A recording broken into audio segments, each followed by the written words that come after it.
Hello, beautiful people. How we all doing?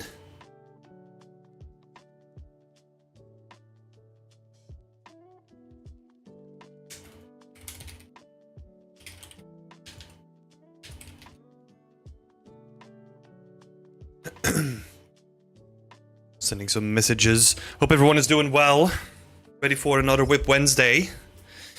We got Joe, Senial, Plague, Scott, Dennis. Oh shit, sorry. Yuzi? Hello. Sorry, struggling with the difficult names here. Doing good. Hello, Frida. Hello, Coffee. Aww. That just reminded me I haven't made coffee. Dang it. Unprepared. Didn't you know I was part of the Brotherhood? Oh, yeah. Ding, ding, ding. That's my, that's my helmet of shame because I bought the collector's edition of Fallout 76, you know? So, yeah. What a game that was, huh? Dang. Hello, McVal. How's it going? Good to see you here. Yeah, I've been kind of dressing up the place a little bit. As you can tell, that corner still is very work in progress, and it's obviously in the camera, so yeah, great. Really thinking about my stream setup here. Yeah, hope everyone is doing well. Had a pretty good week. It's pretty hot over here, and it's not helping that I have like a PC blasting next to me, so yeah, it's gonna be a sticky session. Yeah, but it's been going good. It's been kind of like a crazy week because there's a lot of stuff happening behind the scenes. So, talking to some other people talking to like people that are organizing the workshops. We're getting the book printed, or like we're still working on the design of the book, so that's happening.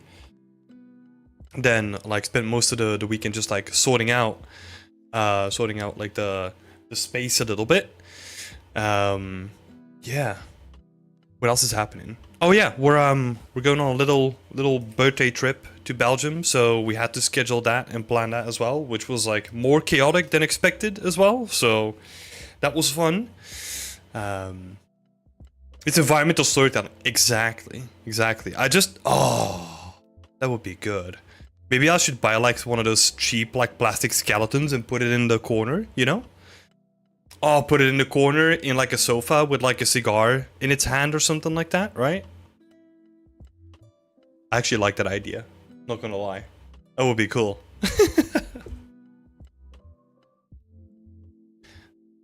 Oh, 25 hours deep into the beta. Oh, shit. I didn't even play the beta because it was like, I'm just gonna buy it first day. We'll see.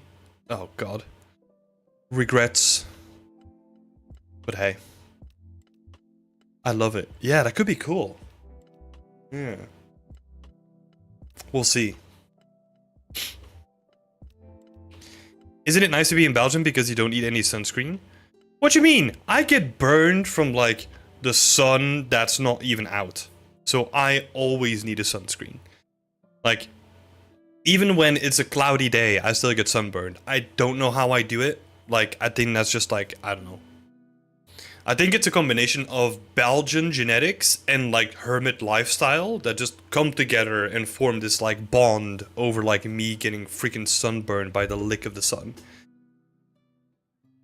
Oh yeah, we can put some sunglasses on the skeleton as well. That would be cool. You sound different. New mic? No, same mic. I just did like small tweaks, I think, like a couple weeks ago. And my nose is also still a bit stuffy because freaking hay fever. So that's also happening. It's been chaotic. I heard rumors that the sun doesn't exist in Belgium. No, it's the same kind of weather as the UK. It's just people complaining about it in the UK are just like way more loud about it. Like whenever you talk about like the UK in general, people are like, "Oh, it always rains. Like the sun never comes out, and like when the sun is out, it gets too hot, and it's just like eh." But it's the same in Belgium, you know. There's just like this little stream that like separates us, and that's it. Hello, Helena. Welcome. Good to see you back. How are you doing? So yeah, pretty busy week. Have like a couple of meetings scheduled with some upcoming workshop guests, which is pretty exciting. We're kind of going back onto some people that I got to meet last year at Gamescom, and I could build some connections there. Or like I got to talk to like some really nice people, and now we're like looping back around to see if they want to help us with a workshop. I think some of them are going to be very generous with their time, so that's freaking excited about that one. Yeah, what else is happening? Oh, so there's some other stuff happening as well, but I'm not gonna say that yet. But it's like a fun little side thingy that I'm kind of doing just to have a little bit of fun with as well. So yeah, I'm excited about that. And it's not gonna be like, it's gonna be specific to like a couple of people. So it's not gonna be community-wide necessarily, but we'll see. We'll see what we do with it. Hey Daniel! Hey Thomas! That's good to see you both here. How are you both doing? I'm good, how are you? Yeah, I've been doing great. It's a little bit hot, so we're looking into solutions for that. But it's been a busy week, having lots of challenges at work. I'm still getting over this weird, like, freaking, I don't know, cough or chest infection or whatever. But we're getting better. So I've just been playing the Elden Ring DLC. So yeah, I've been talking to like a lot of people about this. But it's kind of difficult because I haven't played Elden Ring yet, and I still have that on my list. So I was kind of thinking about buying the original game, right? Like buying the first game, and like playing it Potentially not this weekend, but the weekend after that. We'll see. Because I can already tell it's not one of those games that's necessarily for me, because I get super frustrated when you lose progress in games. So yeah, doing like a whole bunch of bosses like over and over, like just reminds me a little bit too much of like my daily art life. Hi Sinwall! I live in Poland and it's so hot for me. Yeah. I can get it. Like, we're getting into summertime now, so yeah, we need to look into like a fan or like an AC unit or something like that. Like a little window unit would be nice. We'll see. Hey Anton! Welcome. But yeah, it's been going to I would actually love to play Elden Ring, just because I heard that the world is so good. So I kind of want to know what they're doing on like the world building side and the exploration side, right? And to see if there's like interesting things that happen there, and then maybe I can like infuse that into my art or like in games that I'm making or something like that. Yeah, that's honestly the real reason why I want to play it. So yeah. I don't feel like I lose progress in Elden Ring, but I do in Dark Souls, because you can just get stuck. Yeah, and also my introduction to the whole like Dark Souls series wasn't that great, because the first time that I played Dark Souls was actually on the PC when support for PC was just like non-existent. So they said, hey, a controller is recommended for when you wanna play this game, right? I was like, okay, so it's recommended, so you don't need it. And then I started playing it. Oh my god, I felt like I was playing co-op or something like that. You know, like those weird games where like they have like awful key mapping on design just to make you struggle with like the movement of the character. I was playing Dark Souls like that, where that is actually a good shout, Scott. Like, if it's got God mode, just turn it on. Does anyone know if it has God mode, actually? So Rizzle, wasn't the PC version locked to 30 FPS? I don't even know. Like, my mindset was, I can't even get over the key mapping, right? And like, I can't rebind anything, so I was kind of just... I was kind of just stuck, so I didn't even get to enjoy like 30 or 60 FPS at all. So I got no idea. Could have been though. Elden Ring is so great for art inspiration. Yeah, I feel like that's what I've seen from the images as well, right? Where they kind of went back to like a very old school design approach, where they focused more on like really big proportions and like really big proportional differences, right, to make things stand out. Like, for example, the massive tree in the back, right? Like you're gonna see that from everywhere, but it's just like they take everything to the extreme, where like usually in most games we try to ground it so much that it loses like its personality, right? Where they just said like, you know, fuck grounding it, we're gonna go full fantasy and we're gonna make it like really awe-inspiring, right? So no God mode. Ah, dang it. It might be a mod. Yeah, it must be a way. Since I'm interested in environment art, I can't see games the same way. Yeah, I mean, yeah, I've been doing this for like getting close to like 9 years or something like that. I keep losing track. Yeah, working on the games that get shipped, right? Like, yeah, it kind of breaks your brain. Which kind of sucks though, let me be honest. Like, it kind of sucks because whenever I play a game, I want to figure out like the way that it's made, or like why they made certain decisions. And I can't ever go back to like just enjoying a game for the game's sake. So be careful, because if you go into this field, like you're gonna sign like a deal with the devil, you know? You can never go back. Hey Dale! Hey Tessie! And hey, Maddie as well. Maddie, it's been a while. Welcome back. I get it. I get super frustrated too, but I'm also super stubborn, which helps get through games. I'm glad your chest quality thing is getting better. Yeah, it's getting better. I think it's just one of those things where it's going to be like... it's just going to go like all over the place, right? Like it's gonna just stay for a while. I think also I just realized something that there might be something going on with my microphone because I did boost it. So let me just fix that real quick. Okay, I think it should be at least a little bit better.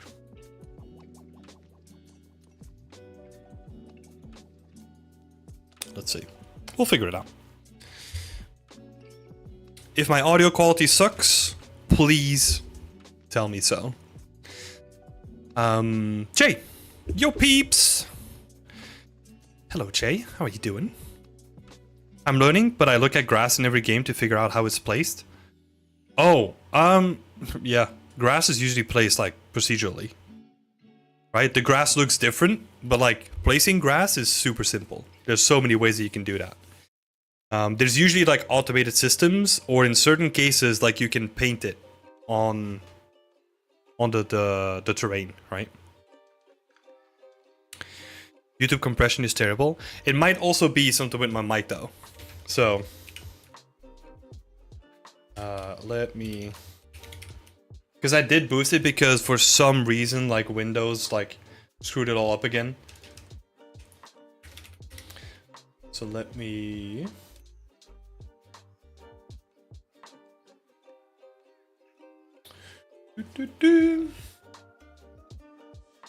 God, now I need to go into the settings and find it.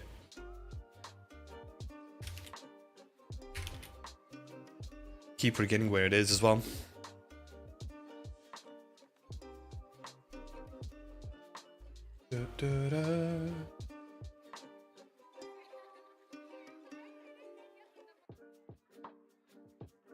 Audio sounds okay to me? Oh, okay, so you're watching both. Okay, I get it. I'm still gonna turn it down though, because I think we had it on the max. Yeah, I think this is gonna be a bit better. Awesome. Sorry about that. Yeah, but for people that wanna enjoy this over Twitch, we also have it on Twitch. It's under my own name, so Timothy Dries on Twitch. If you want to go check that out, if you like Twitch more than YouTube, it's all fine. You're still part of the family, I promise. Oh no, I said the forbidden game dev word. Family. Quick, let's switch over. Okay, so for those who are new to this whole thing, this is like a weekly stream that I do where we basically talk about what people have been making in the community, and I'm gonna do my best and give like a little bit of feedback and help wherever I can, right? So, yeah, let's dive into that. Great idea, Fabian. I just want to highlight that if you have any questions about game development, like your own personal projects, anything that you're stuck with, feel free to ask those questions still. I'll try to weave them into the formula a little bit. So, what's your opinion on following tutorials but creating pieces your way? Is it frowned upon? No, it's totally fine. I use tutorials on like almost daily basis. Right? I use them in a different way, but like everyone around me in like a professional game dev career like uses tutorials on like a daily basis, right? I think you hit the nail on the head where what you don't want to do is follow a tutorial and then post that tutorial straight onto your portfolio, right? Because that doesn't really add any value to your portfolio. What you can do though is follow that tutorial and then do it again, but do it like with a different subject matter, right? So if you're following, let's say a hard surface tutorial about how to create a military radio, right? It's like a very popular one. You can then apply those learnings on like a satellite TV or something like that, right? Because then you're taking those learnings and you're like making it your own, right? So that would be the way to do it.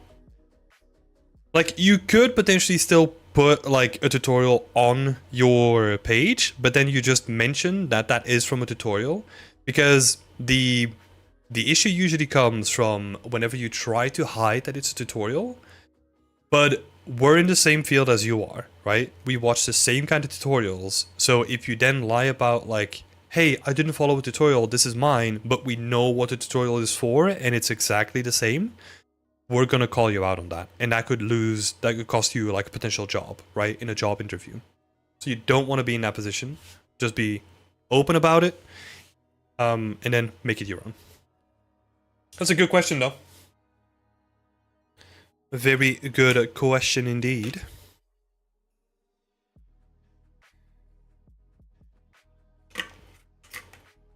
So yeah, as I said, we're gonna be diving into some work here. Let's see. Let's start with the first one.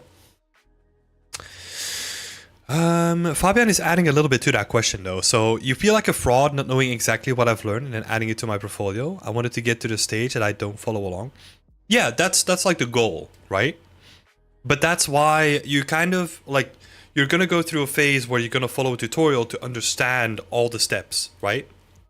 And then what you're gonna do the next time is you're not gonna try to use that tutorial, but then you're still gonna go back to certain places, right? Where you missed some information.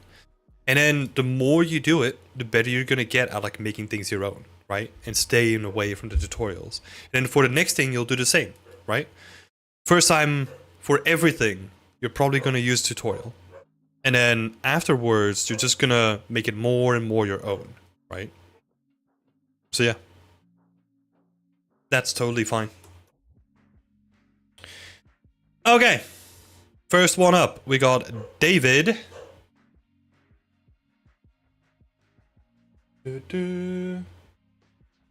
Let's see, David. So I'm just gonna have a look on our Discord server where people have been posting their work.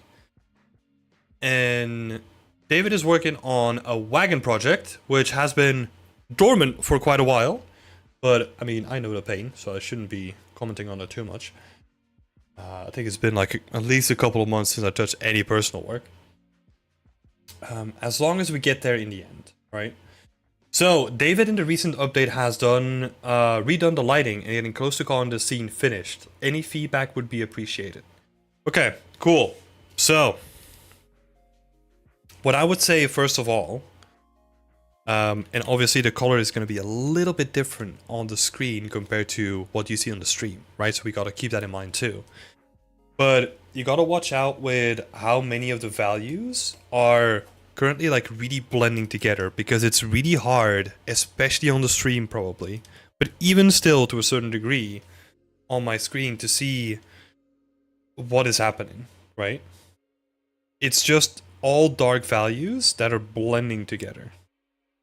So if you can make them stand out a little bit more by just lighting them up like a little bit more, you could separate that a little bit as well. So you want to, yeah, you don't want every value, like every dark value, to kind of blend together, because then we don't know what the hell is going on with like the props in the background, right? This obviously comes with the thing of if you're working on like a color calibrated screen or not, all that kind of stuff. I would just try and send it to like a couple of people and see what they think if it's too dark, and then try to go for the average, right?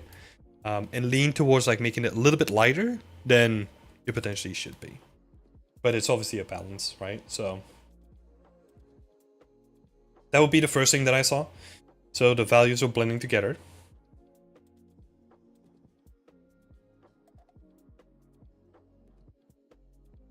Second thing that I wanted to bring up is you got like some sort of a story going on in the background, right? So you're trying to lure us to like this position, but then you kind of cut it off with like this tree in the background. I don't know if that was like an intentional thing to kind of increase the mystique, but it kind of feels like the tree is just like in the way of the focal point. So that would be like the second thing to bring up. Like give your focal point, or like the thing that you're trying to add mystique around, give it like a little bit more space and make sure that we can kind of see it, right?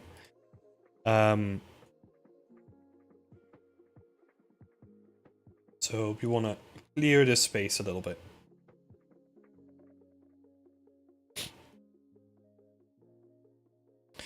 I do like what's going on in the foreground, right? Like I like that we have like a little bit of a campsite. I like that we have like a bunch of different props. It would kind of be I know that you're trying to like signal that they're like hunting something, right? Because that's why like the big cage is over here, right? So I'm assuming that they're hunting something. But let's see. Yeah, see, so this is cool. But it's always a balance of like how much do you signal that to like people that are watching it, right? So it's kind of cool that I didn't stumble upon it in the beginning and that it's kind of like hidden away and that the mystique around like what are they hunting is kind of still there. So that's a nice touch. Because I kind of wanted to bring that up, that there's no like hint as to what they are like hunting, right? Yeah. Also, what you could do in addition to like making the clear space in the background, because you kind of want to guide people towards it, right? Is that there's multiple ways of doing this, right? But you kind of want to lead people through the frame somehow, right? That you kind of have like your focal point over here, which is like the front of the scene. And keep in mind that if you, I'm assuming that you're gonna have like some sort of fire here, right? Which is gonna be pretty distracting and like eye-catching, right? So I think what we should also do in the background is make sure that we have some sort of like elements that are leading us towards the background. It could be like little torches on these guys, right? And then you kind of get taken like all the way to the back. That could be an interesting way of doing it. Maybe, yeah, something like this, right? Where you then have like a little path that kind of gets carved into the terrain or something like that. That could be interesting. But if you don't want to light it up in the background, what I would then do is think about how to separate those silhouettes a bit more from just like blending in with the background, right? So probably that means reducing the fog in general and then putting specific fog like around these volumes so that you like separate them out from the background, right? And then the effigies that you've built, which are like pretty cool, right? They kind of get separated from the background a little bit more.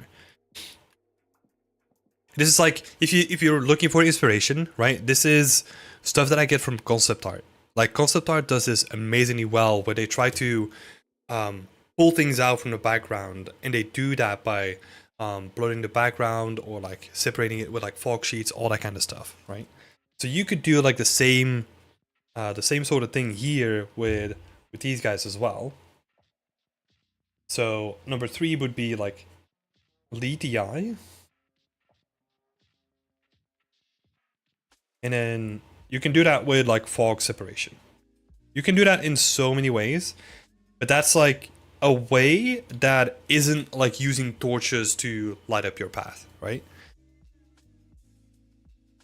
Because you also have to kind of think about this from like a narrative perspective, right? Where I get that you're going for, they're just setting up camp and then they're going to like hunt into this cave and like it's a really foreboding cave, right?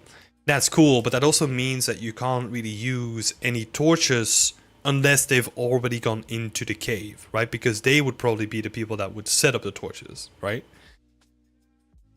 Unless you do some other stuff, right? So for example, you could have torches if this is a thing where you see like corpses outside of the cave already, and there's kind of a hint of like, hey, this is a cave that like people really want this bounty, but they keep like losing their life over it, right?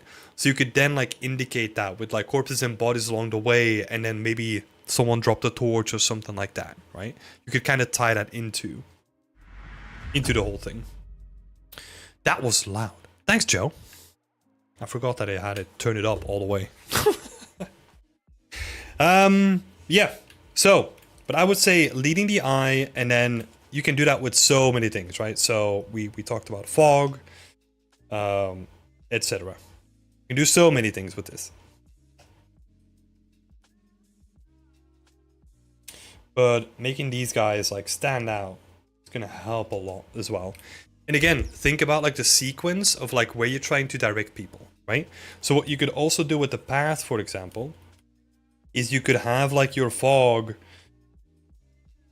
like basically make it so that you kind of get guided like through fog, right? So imagine that like all this stuff is like covered in fog, but then the things that are cut out are like still visible. So then we go from like focal point number 1 and we kind of take people by the hand and we guide them through like this fog layer into the cave, right?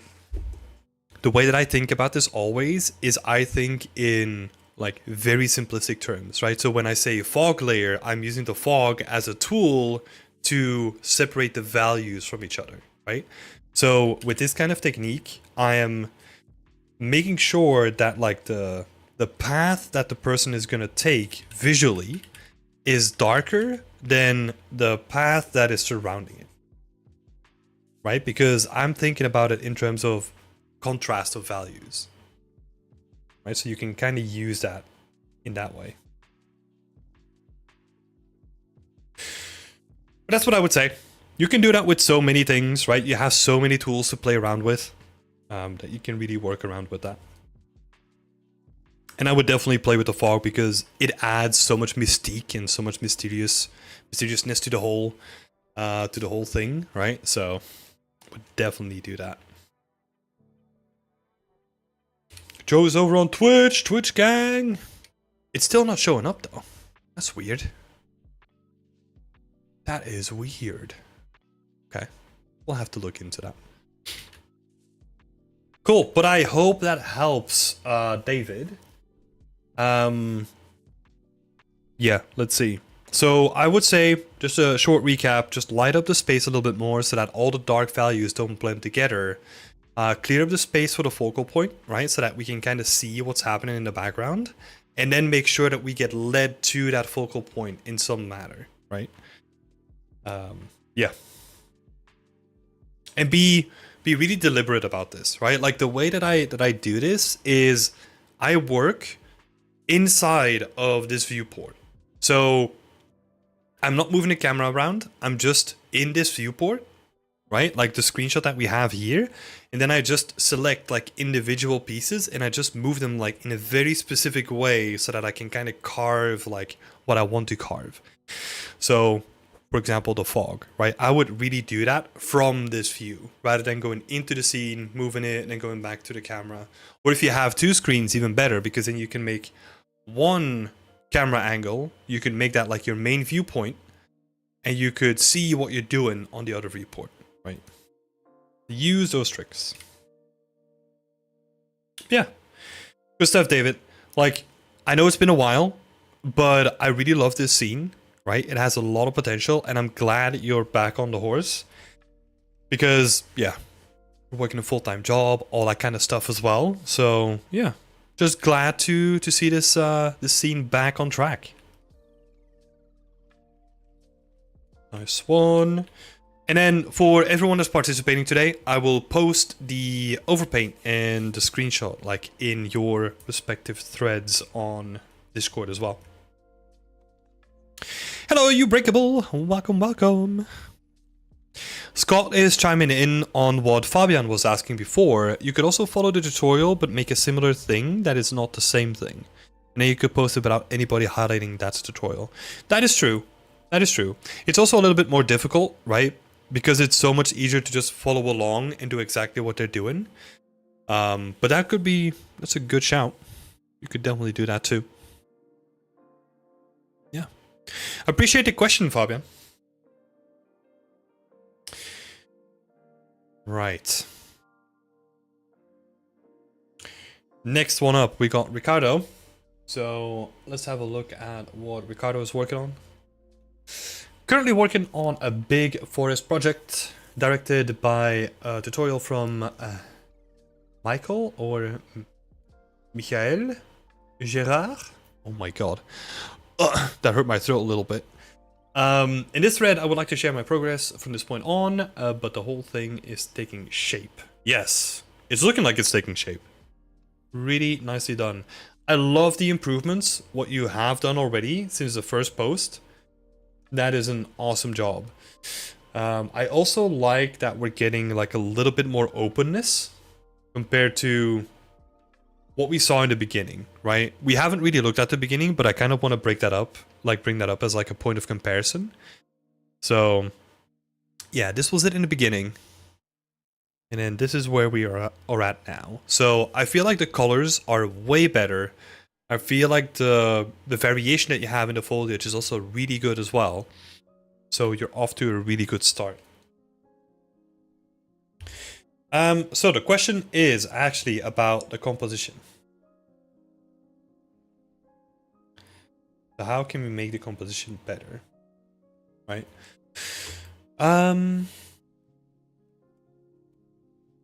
So currently creating a path upwards the hill, and behind that there's going to be mountains. So a very big work in progress.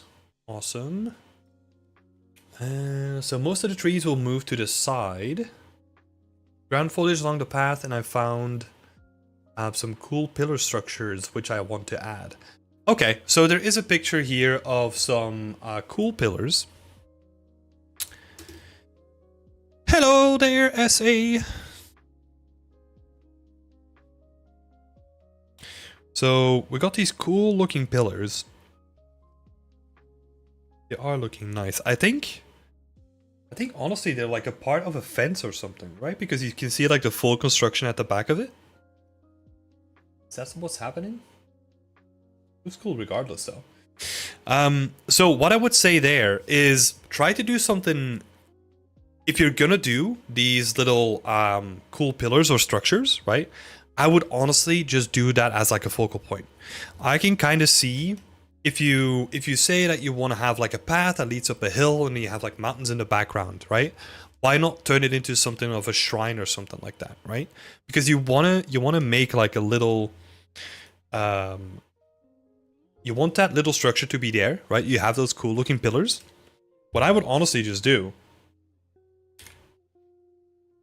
is I would put that pillar in the background and then maybe turn it into like a little pilgrimage shrine with like a bunch of candles or something like that, right? It doesn't have to be like a lot, but it gives us something to attach to and to kind of think about like, oh, what could be happening there, right? And then what I'm imagining is that you kind of, let's see. So you kind of want to do a bit more in terms of how far we're going up, right? Like more verticality, and then bring that into the whole thing as well. Now you can still do the rest of the scene like the same way, right? But I just want you to elevate it more so that we really have this feeling of like, hey, we're going up a mountain. And then you could kind of do this as like a little plateau kind of thing, right? And this can slope, and then you could have like your big mountains like in the background, right? So instead of making it like really flat, we're going for like a little bit of an exaggeration, and we're making it like more epic than it currently is, right? Because right now it is a nice looking forest, but it's still pretty flat, right? If you want to make something like visually impressive, we really need to work in like all different angles, right?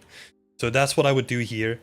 I would then also use like the mountains as like a way to like funnel you back into the statue as well, right? Or like the little shrine or whatever you're gonna do with that, right? I want to emphasize the shrine is just an idea. It's just the first thing that I came up with when it comes to like integrating these cool pillars in a certain way.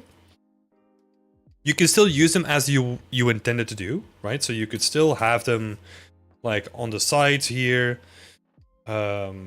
Like maybe there's like a couple ones, and then maybe there's like a broken one as well, and then they kind of could lead up to like a bigger shrine at the end.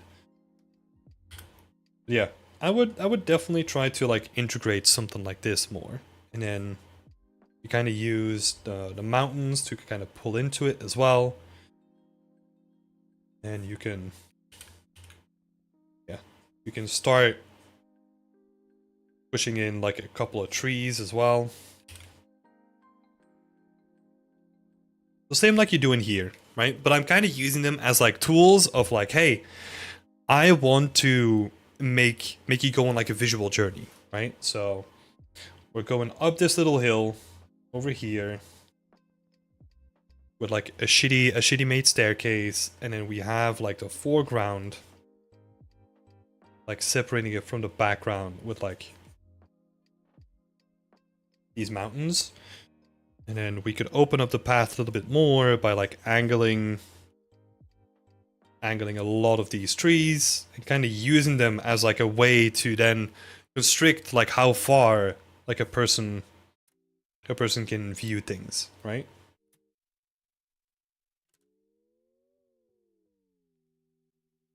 So you can see that I'm kind of using all these shapes and like all these tools just to like funnel people towards the middle and like kind of push them towards like what they should be looking at, right? But yeah, that's just an idea. So what it basically comes down to is we want like something to focus on, right? Like a focal point. Like give us something interesting. Because I know what it's like. I also made like just a forest scene, right? It had no focal point.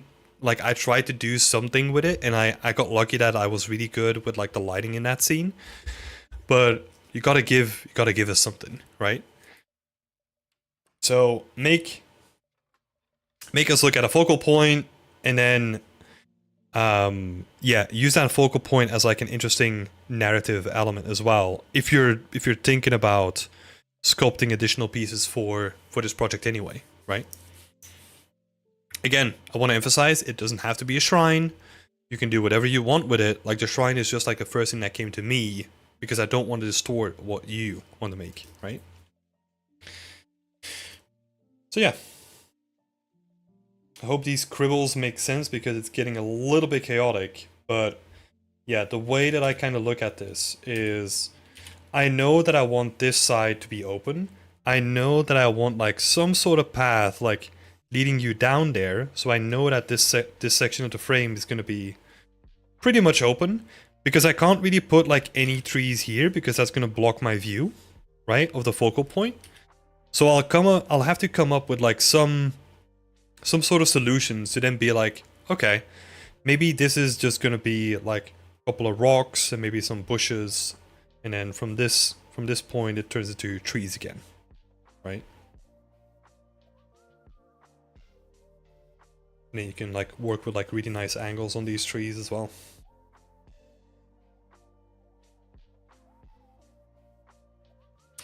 Could even be a unique hero tree asset as the emphasis. Yep, it could be.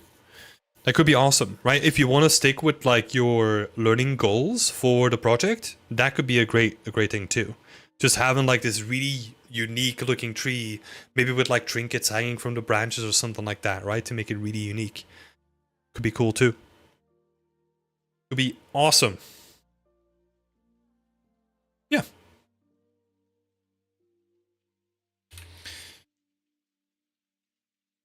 Cool little scene though.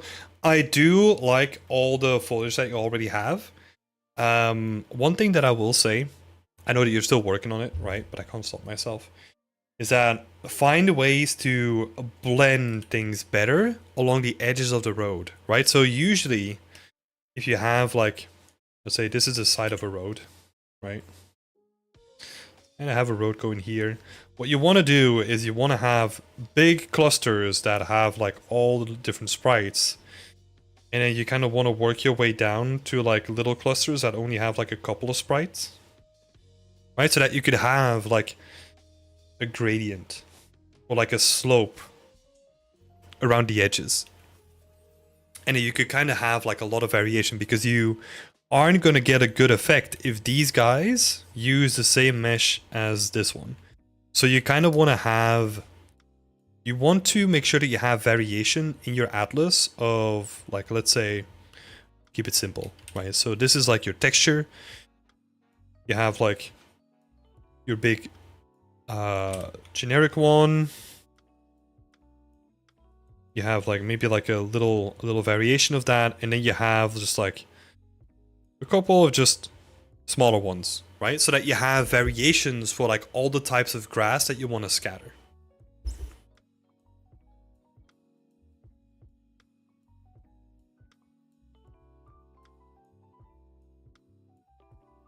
Just a little example.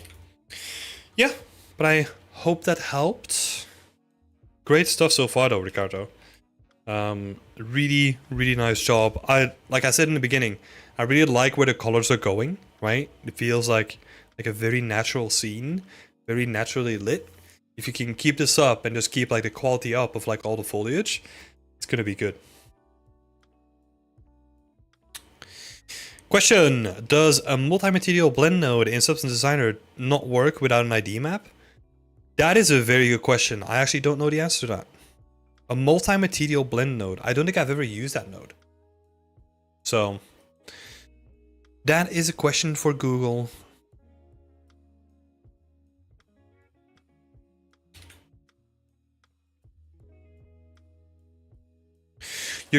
My assumption is that you're gonna have to control it in some way where you're gonna differentiate between the multiple materials, right? So an ID map is like one sort of way, but I don't know what the node actually accepts, if you can use normal masks or if you need ID masks or anything like that. Yeah.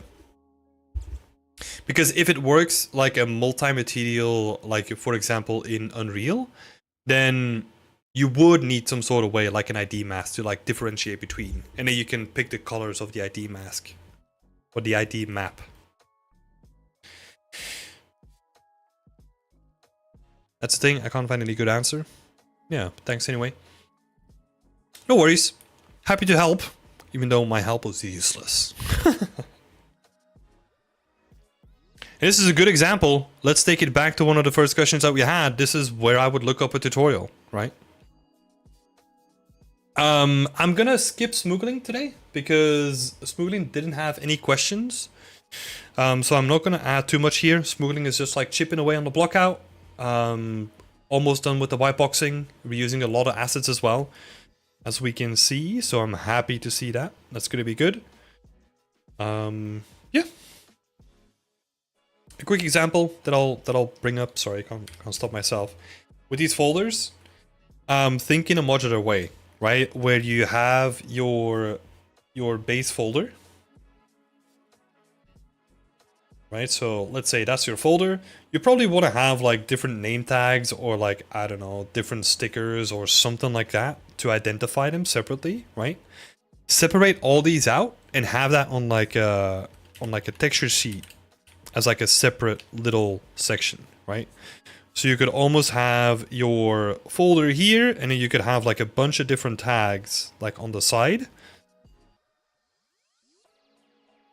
And that makes your whole workflow like way more flexible, because then you can just like cut out like a little bit of geometry, stick it on there, and yeah, you have like a bunch of unique looking folders, right? The easy way. And you can apply that to like a bunch of stuff as well.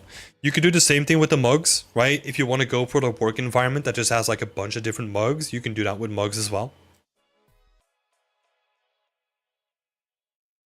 Yeah, or like these binders. There's a lot of opportunities here where you can do that with.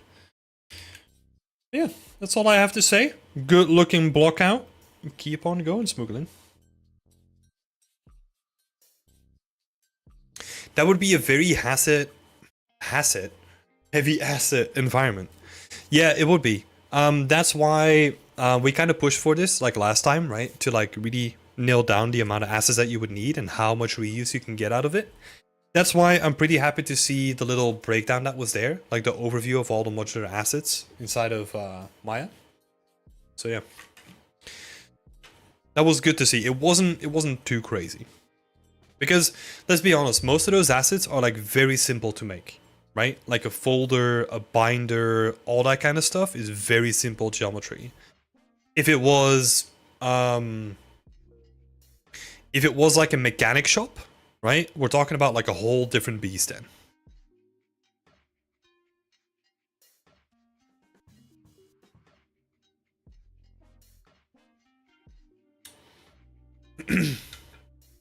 Oh no, feel free to keep asking questions, Hudson.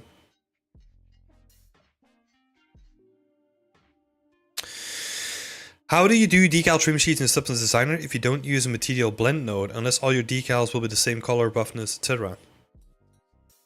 I don't texture my trim sheet in Substance Designer. I do that in Substance Painter. Because it's way easier. At least to me it is. That's the thing, right? Like you can do all this stuff inside a designer, but sometimes the best tool for the job is the one that you want to go for. And this depends on what you're comfortable with too, right? So I'm really comfortable with designer, but I know that like doing all these like textures and all that kind of stuff on a trim sheet is just going to cost me way too much time when I can just like paint them inside a Substance Painter, right? What I do have though, like in Substance Painter, I will use the same workflow where I just have like a color map, right? Like an ID map, and then I use that to mask it. So, yeah. Spend a lot of line texturing in Designer since I'm a noob in Painter. Yeah, yeah. Yeah, for me it's just like way easier to do it in Painter. Because it's just like right click, make a new mask, and then just add your ID mask into it and just done, right? You just have to select the color that you want to pick, but that's it. Super simple. And then you make a folder per like plank or whatever you're texturing, right? And then you got like everything set up that you want to. Awesome! Let's jump into the next one. We actually got Joe in the chat, so thank you so much for joining, Joe! And welcome back, should I say, because it's been a while, right? Let's see. A little bit less than a month. Adding to the list to go back to Painter. Thanks, Tim. No worries. Hey, I took a little break, but I'm back doing more stuff on my scene. I implemented the feedback from last time, tweaked the roughness of all the surfaces. I do feel like it might be a tad too dark now. Yes. Initial impressions, yes. Because you can really tell on the screen right now we have like a top left one, right? We can't tell like what the light is coming from, right? Obviously it's going to be a TV because it has like white noise, but I can't even tell where we're at, right? Again, there's a slight difference between like the stream and my screen, but it's not that much of a difference. So again, you kind of need to make sure that it is readable, right? This is also, by the way, why you don't get true night in like a lot of games, because it makes everything just like not readable, right? And it's only reserved for like if you do like a tactical shooter or like DayZ or whatever, right?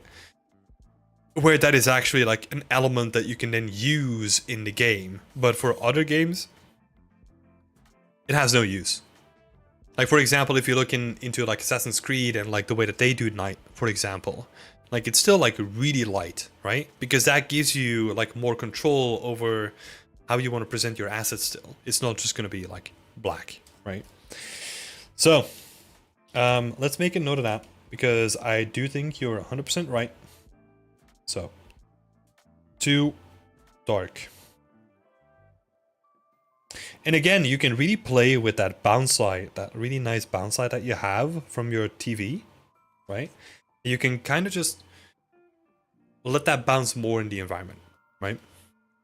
There's like a couple of ways that you can do that. You can crank up like the bounce intensity. You can also kind of just use fake lights, or yeah, there's a whole bunch of ways. Or like increase the attenuation radius, right, of the light itself as well, so that it spreads further out. But I would definitely like let it spread more into the scene itself. Let me see. So I might need to tweak the GI and add some more smaller fill lights to brighten up the shadows a bit, but I'm still going for a spooky vibe. You can still have a spooky vibe and it's still being like really lit up, right? It's more about like the readability of the scene than anything. I do still want to add some more scattered assets, and I will be adding some decals to the floor to help guide the eye to the TV a little bit more. I honestly don't think that's necessarily needed to guide the eye to the TV, right? Because the TV itself is already such like a contrasting object. Like it's gonna stand out from this environment nonetheless because it is the only thing that's really like lit up, right? So everything is gonna be pulled towards like a TV anyway. What I would do with the decals is give us like a little bit of a story, right? Like maybe we have like sets of footprints on the floor. See sets of footprints on the floor, stuff like that, right? Also, watch out for the inverted normals.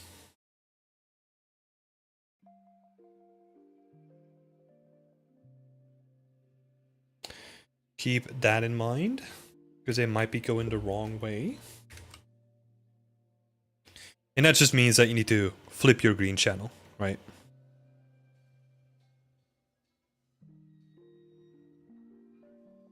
So just make sure that you're exporting out in the correct format, right? For Unreal, that's DirectX. For Unity, that's OpenGL.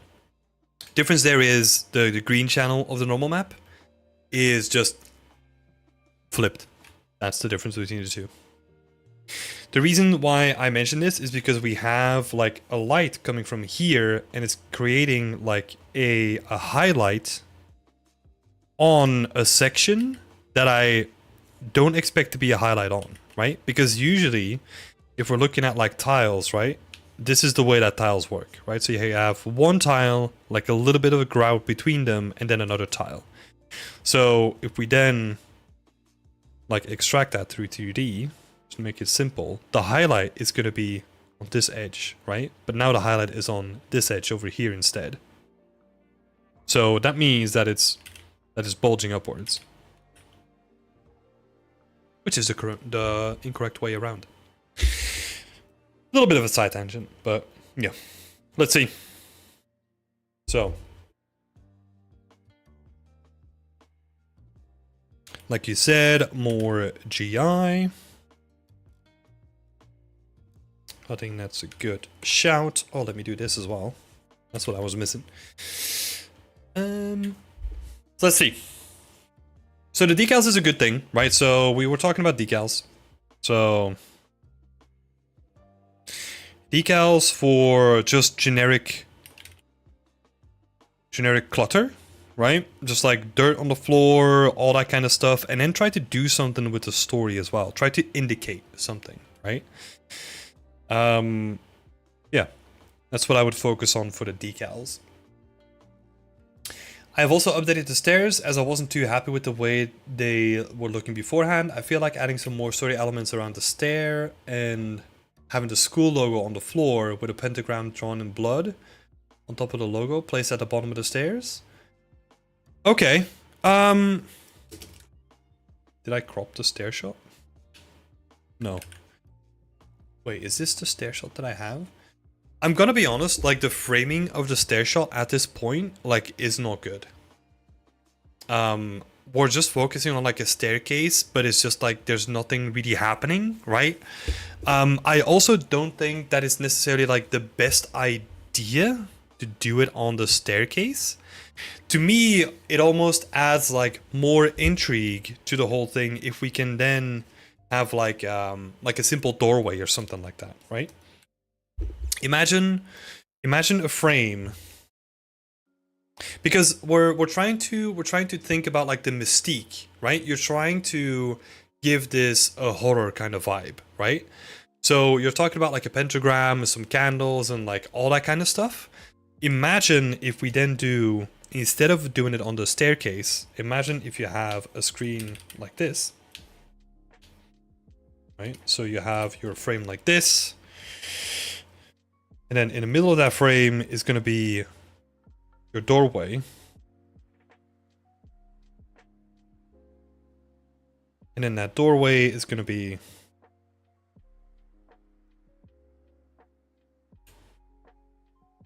like partially open, and then we see like the pentagram with like some candles and all that kind of stuff. We're doing like an interesting, like more horror type of reveal, right?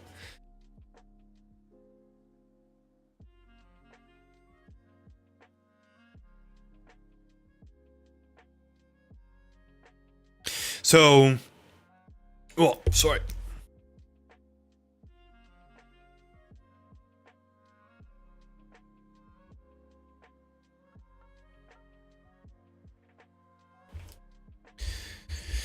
Don't mind me, just dying over here.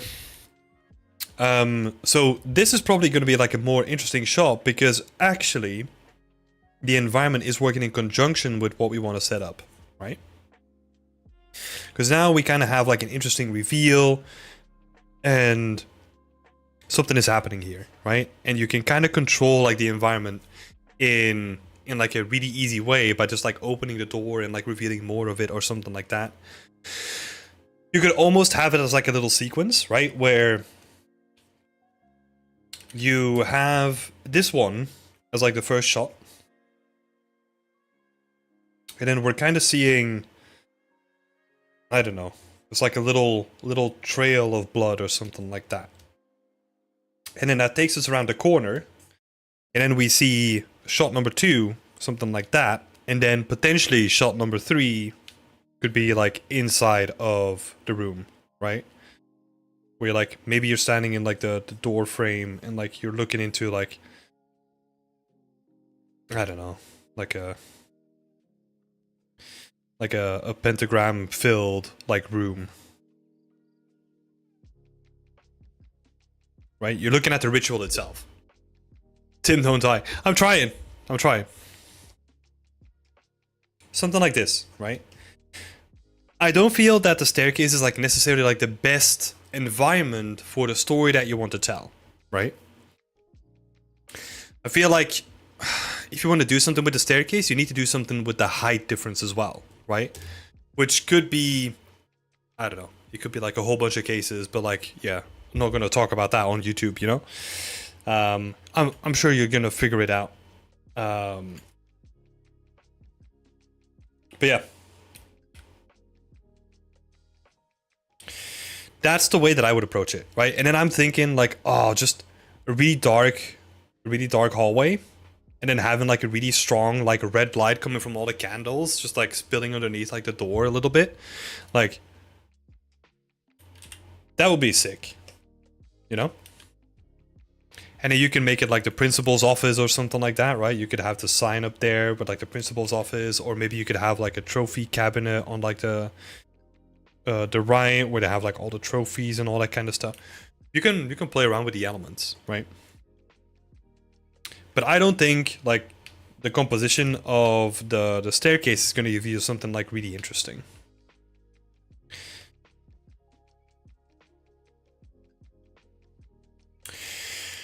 Cool. Let's see. Yeah. Okay. So that was it about like your little asking for feedback, right? That's the way that I would play it. Like it goes more in like the stereotypical kind of stuff, right? But that's also because it's like more impactful as well, right? So yeah, that's the way that I would lean.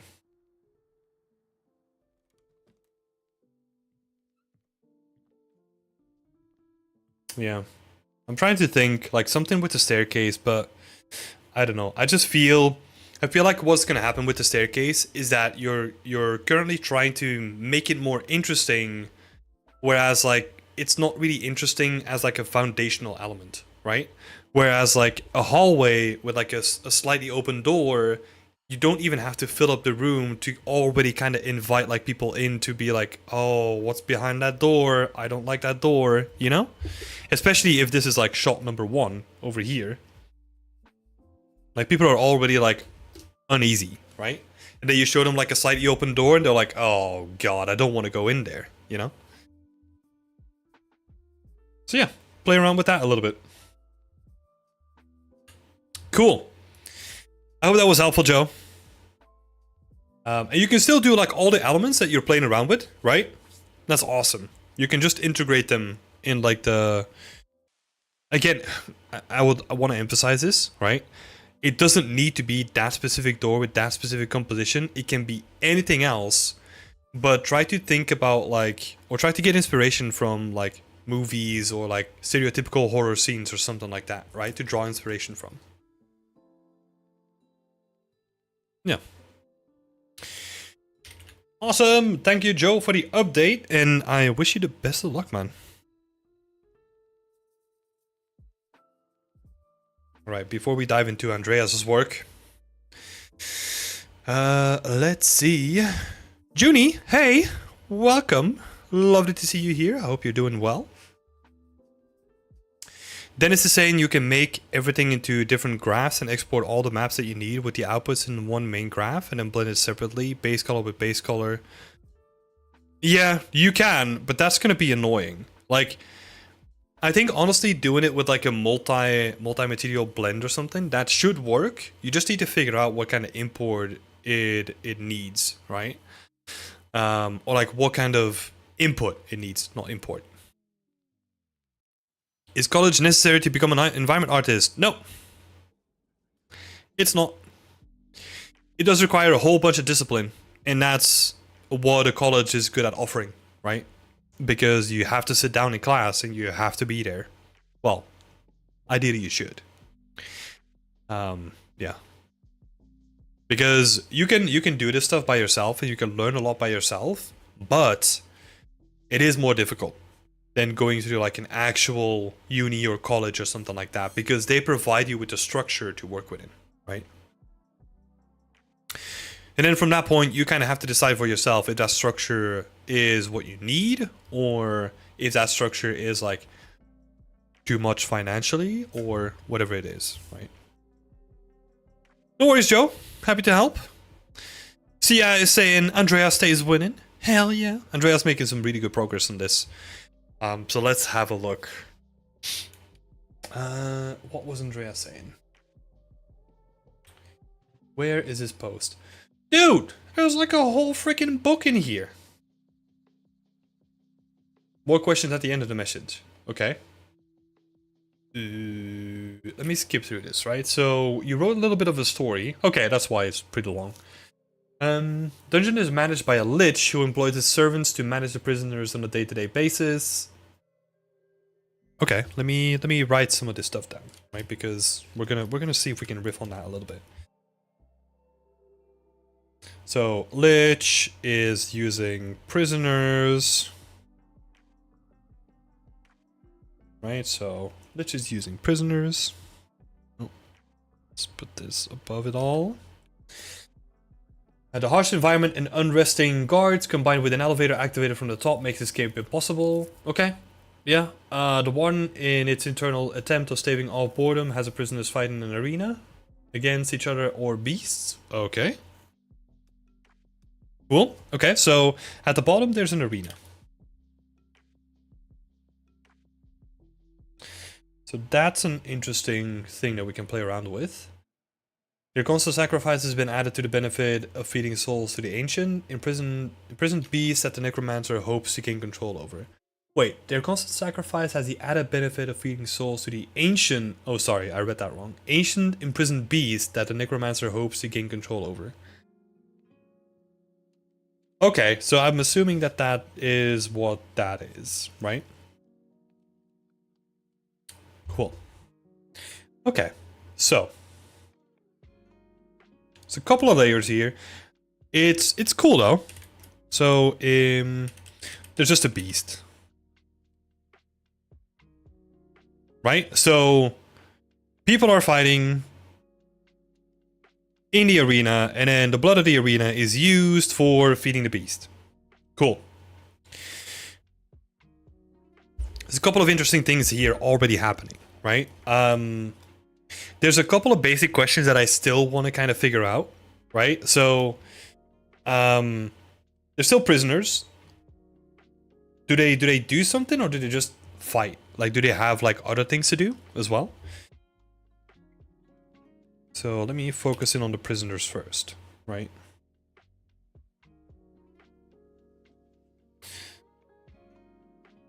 Wait. We're not gonna do food. We talked about that last time already. Oh, which employs servants to manage the prisoners. Okay. Yeah, I read that wrong.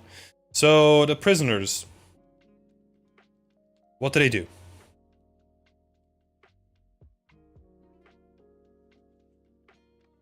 The reason why I ask is because... yeah, like, usually they're doing something, right? They're doing some kind of, like, forced labor or something like that.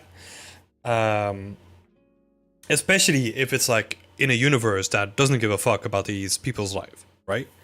So, that would be something to dive into. Like, what do they do?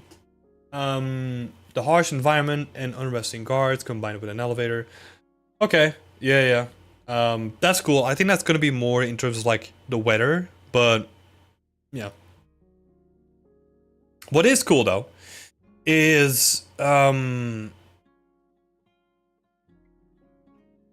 fighting in the arena, right? So what I want to do with that is I kind of want to pull that out a little bit and say, like, okay, the arena.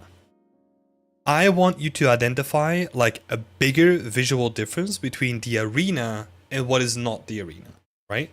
Because right now we kind of have, like, a little bit of a slope going down here, or like a little bit of, like, an elevation difference. Let's zoom in a little bit as well. But there's no difference in, like, architecture or, like, just in the shape of the whole arena, right? Everything is just cubes and the arena is just like a cube as well. What I want you to think about is how can you visually, like, distinct, like, make that area, like, visually distinct.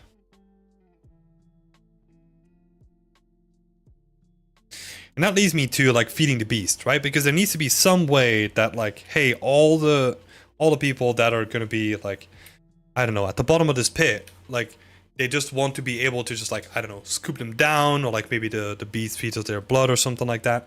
So I'm already thinking about, like, okay, let's have patterns that are designed to, like, get the blood towards, like, the sacrificial chamber down below, right? Some sort of, like, I don't know, some sort of, like, gutter system that kind of, like, it's basically a fucked up irrigation system for blood, right? That's what we're looking at here, really. So that's something to think about, right? Something to play around with as, like, a visual thing. Because why I'm trying to focus on that is because the whole scene currently kind of feels, like, really samey, right? And it feels very modular, right? Which is something that we talked about last time as well.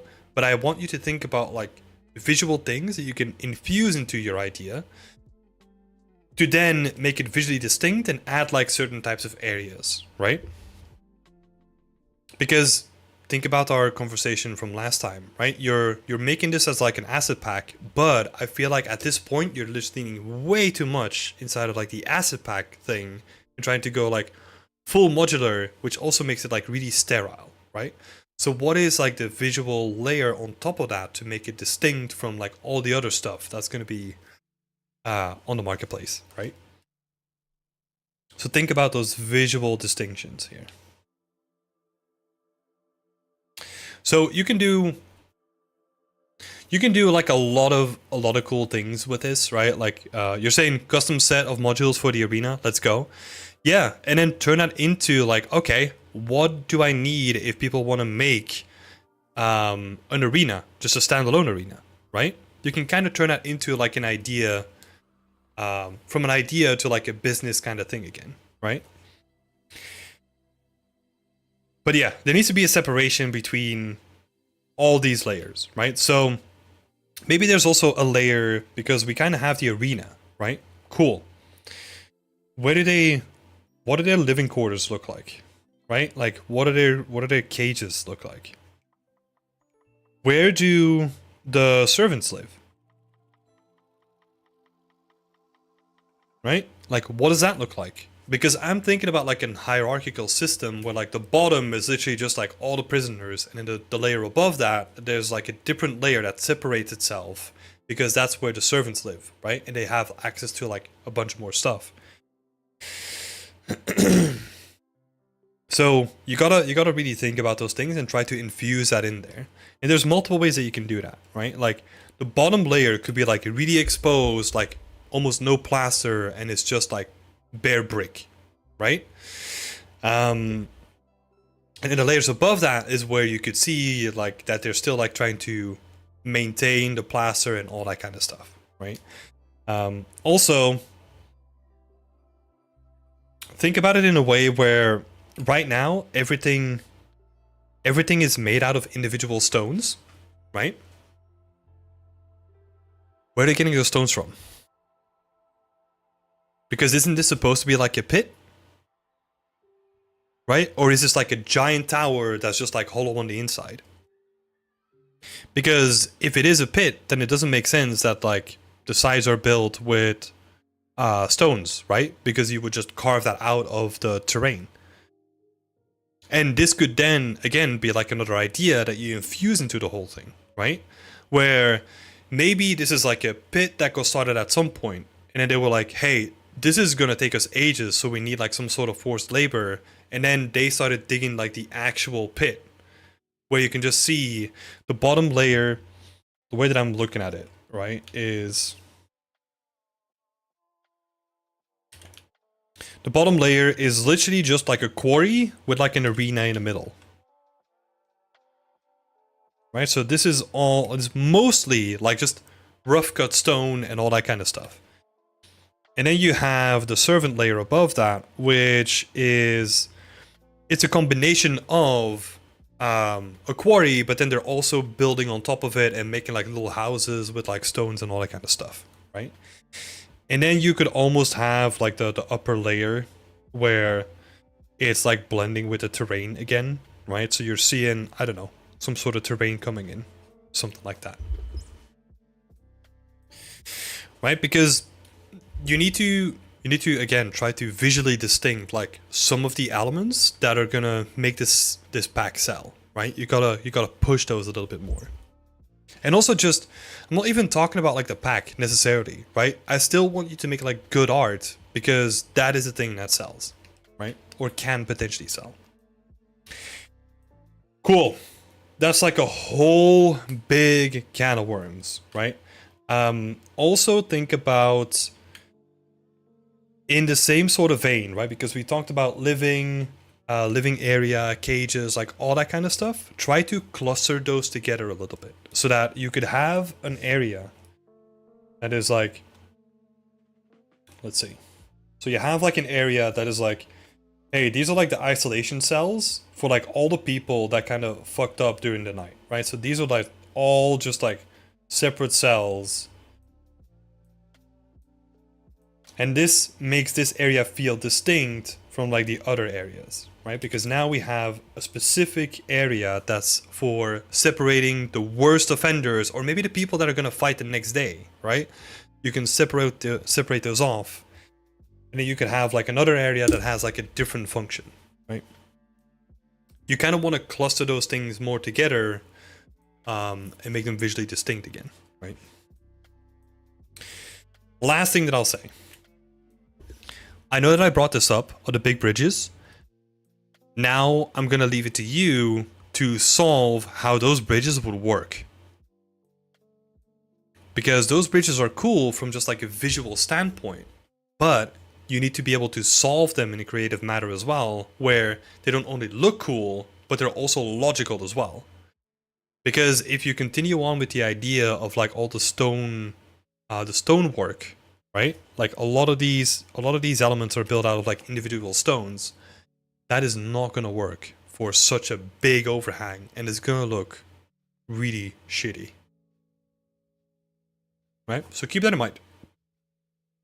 Try to solve that in a creative manner.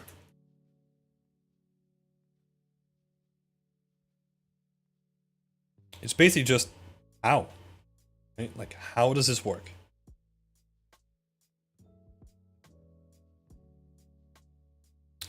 And that one is for you to solve. We're getting some looks of the internals as well. That's pretty cool. try to make the internals more interesting. Right, so have sections where it kind of goes down. And then maybe on the opposite side, it comes back up again. Right, and then maybe there's like a little corridor down this way.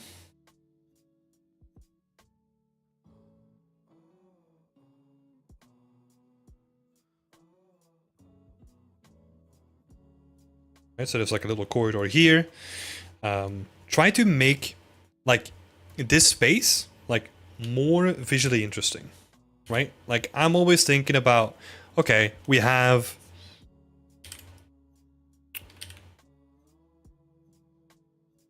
isn't this like a whole level in a game? It could potentially be, yeah. That's what ideally people can build out of it, right? But it's made in like a very modular way, right?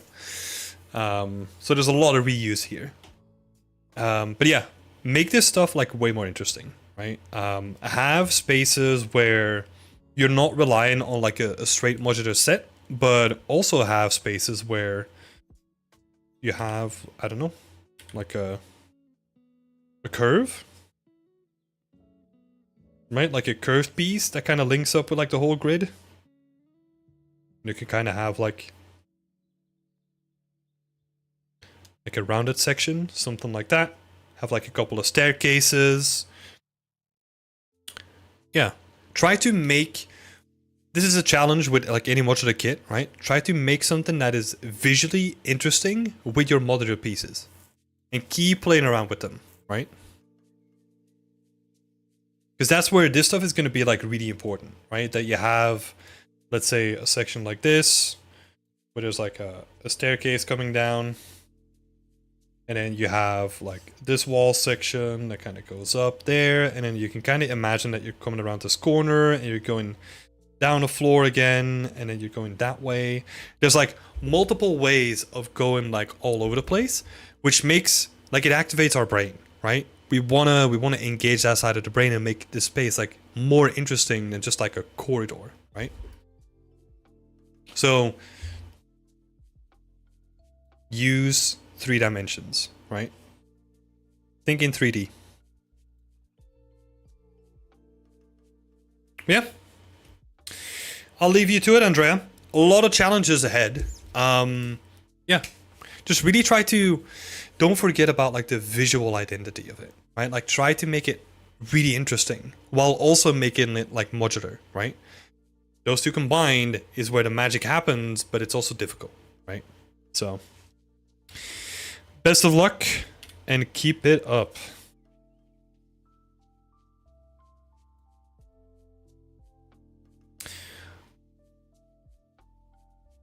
It will be a challenge for sure, yeah. But that's also where you're gonna grow a lot, right? So yeah, without challenges, like we're just standing still, right? So it's good that you're doing this. Just yeah, keep it up, man. Thanks for all the feedback. No worries. Happy to help.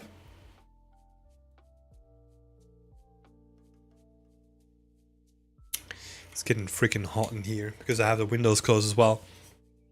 The combination of like summer and hay fever is great. Enough complaining though. Let's go into the next one. So I think this is going to be pretty short. Dennis is making some basic materials for my modular kits and trims. Now I have plaster and wood texture, both are still work in progress. I don't have any particular questions, but it would be grateful. Just made that up. I would appreciate any suggestions that you might have on this one. I mean, if you're still working on them and you got some basic materials down, then I'm not going to give you too much feedback, right? The only thing that I kind of want to bring up is how is the wood material going to be used? Right, because that is just like a big tileable, but it doesn't have like any indications of like planks or anything like that. So this is the one where I'm kind of like, wooden surface usually doesn't work in like a large surface like this, right? Unless you have like abnormally large trees and you can cut like massive planks out of them. But I don't think that's happening either, right? It might just be like the base for the trim sheet as well. Yeah. Honestly, I don't have too much to say on that. That was the only thing I wanted to bring up. Because I'm just gonna let you do your thing. And yeah. Keep on going with it. I do have to say, like, I like the way that the wood looks. Like, the materials look and feel really good already. Right? It's just gonna be really nice to see them being used in the environment as well. So yeah. Good job so far.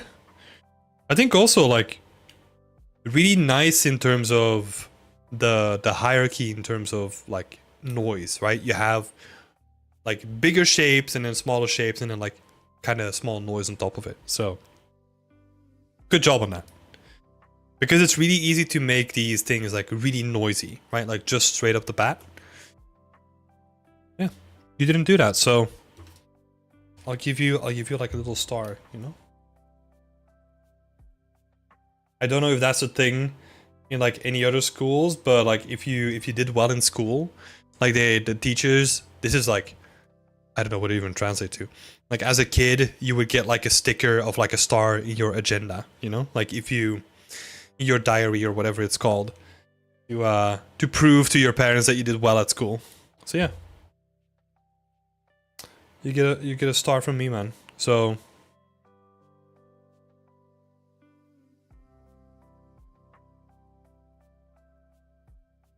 good looking base materials.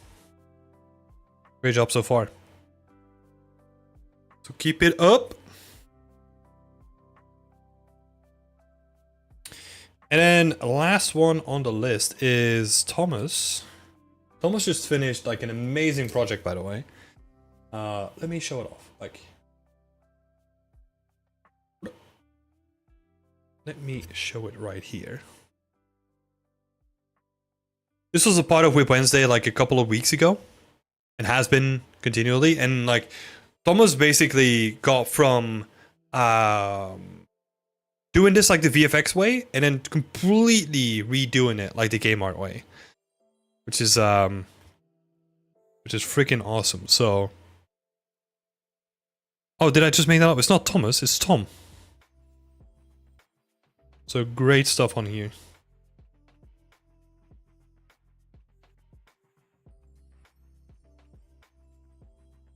$900k poly, so it's quite dense, you know? But hey, we're just gonna ignore that. That's all we're here to talk about. So,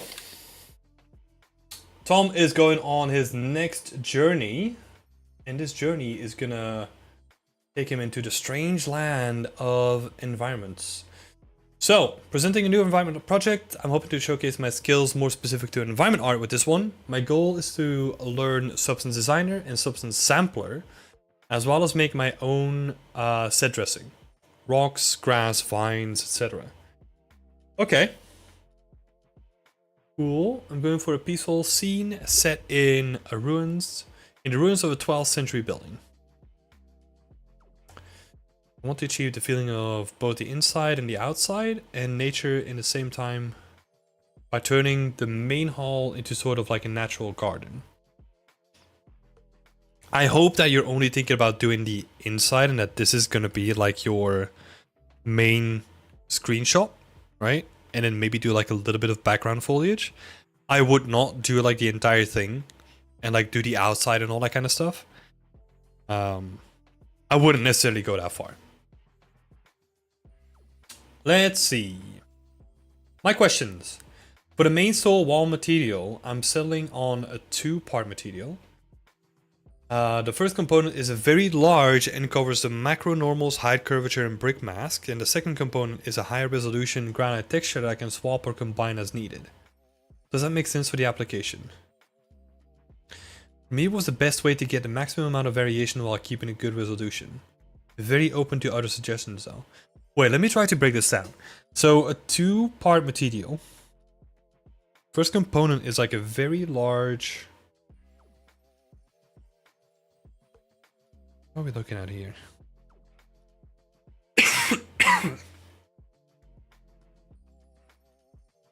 Oh, there's an image that I forgot to add while looking at it too.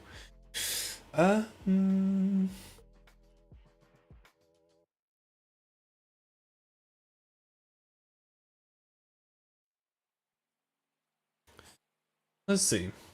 So, the first component is a very large and covers the macro normals, height, curvature, and brick mask.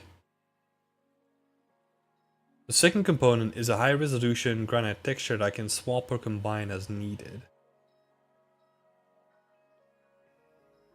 I've got no idea. So is this what we're looking at then? And is this like the detail mask? Like the macro normals? I'm assuming so, right? Yeah, you got like the granite and then like other... Let me make some notes because this is... I'm trying to understand here, right?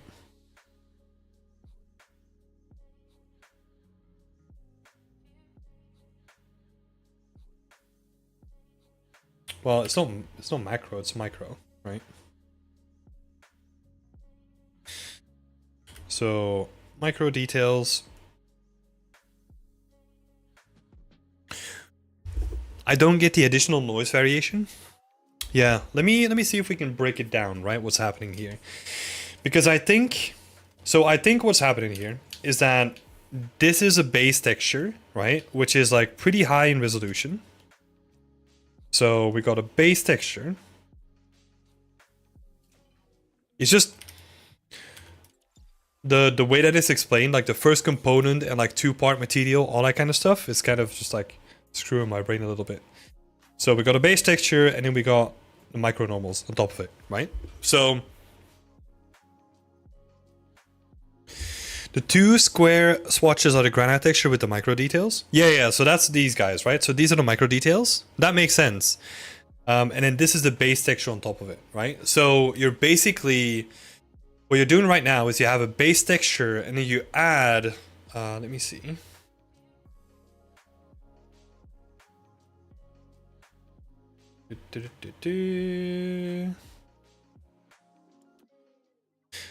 Let's see. Two square swatches are the granite texture with the micro details. Yeah. Oh, I guess. Yeah. Is that right? Might be a different map. I'm not sure. Anyway, so there's a base texture happening. And then on top of that, you have like micro details to add more like noise to the whole thing, right? Sorry, I don't have the right vocabulary yet. No, that's fine. Like this stuff gets really confusing, right? I'm just trying to like make sense of it as well. Because like I said, it's not only the vocabulary, it's my vocabulary and my fucking brain too. So you got a base texture and then you layer micro details on top of it, right? Which that could make sense. This is actually a technique that is very commonly used in games, but it's usually done on rocks specifically. Well, kind of depends. Like micro details, you can kind of use that on like everything if you wanted to. But it's very typically used on rocks because the reason why we do it on rocks specifically is because what we do is, let's say we have a really nice rock, right? So we have this nice looking rock here. This rock is usually going to be, if we're talking about like really big rocks, let's say this rock is like 20 meters, right? Let's say we want to texture that uniquely. It's never going to work because this thing is just like way too big, right? So what we then have to do is find out where we can kind of have like a different way of adding detail to it, right? So usually the way that we do this is we still try to bake like a unique map at like a decent resolution, right? So let's say for a rock like this is 20 meters tall, you could try like a 4K map as an example, right? But that 4K map alone is not going to be enough, so we're using the normal detail on this rock specifically for the edges, right? So like all the sculpted detail, we want to translate that because we still want to save on the amount of geometry that we're going to add, right? So we need a normal map to do that. So we still have a normal map that is 4K, right? We slap that on this rock. Done. So now we have some sort of edge information. However, it's going to be like pretty blurry and pixely because we don't have the resolution for the whole thing, right? So that means that we kind of have to find ways that we can like infuse it with like more resolution. And that's where the micro details come in. Right? So that's where this comes in. And then we slap that on top of it. And then we give it more resolution by adding like a tileable micro details thing on top of it, right? So we kind of have like a base set of textures, kind of like you're doing now, right? So like a base set, which is going to be like, let's imagine that this is like the different sides of like the rock, just like unwrapped, right? And baked like uniquely. And then we have like unique, and then plus micro details. That makes for some good looking rocks. Now, the way that you're trying to apply this here,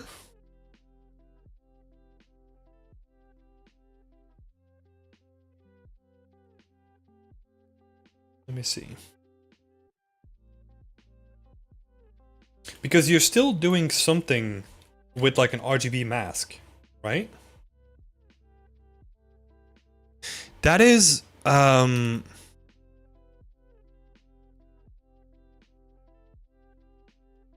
where it gets like a little bit confused, because you're using RGB masks on top of that too, right? Which you can, right? You can. Just trying to make sense of it all, right? So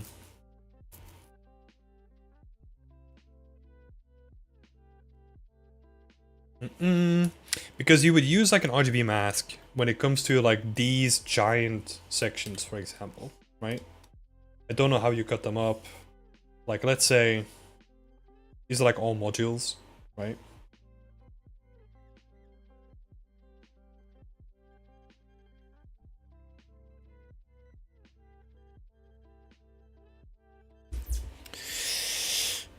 So yeah, that could work. The only thing then is I don't think you need, for the individual blocks that don't use the micro normals, or the micro normals, right? That makes sense because you don't need it, right? I was gonna say the exact same thing about these guys though. You don't necessarily need it because you're gonna get a lot of your information out of your base texture set though, right? You have your base tileable material. That's gonna have a lot of normal information as well. And because it is a unique texture, or like not a unique texture, right? Because it is a tileable texture, you have a bit more flexibility on how you're gonna scale it. So I wouldn't then infuse like another layer of like a normal on top of that, right? Because you can kind of play around with just the scale that you need for those things, right? So I wouldn't necessarily use it on that. It's like you don't need it. Like you could get away with just using your tileable, right? So a tileable texture plus your RGB mask, your RGB texture, right? That's going to give you everything that you need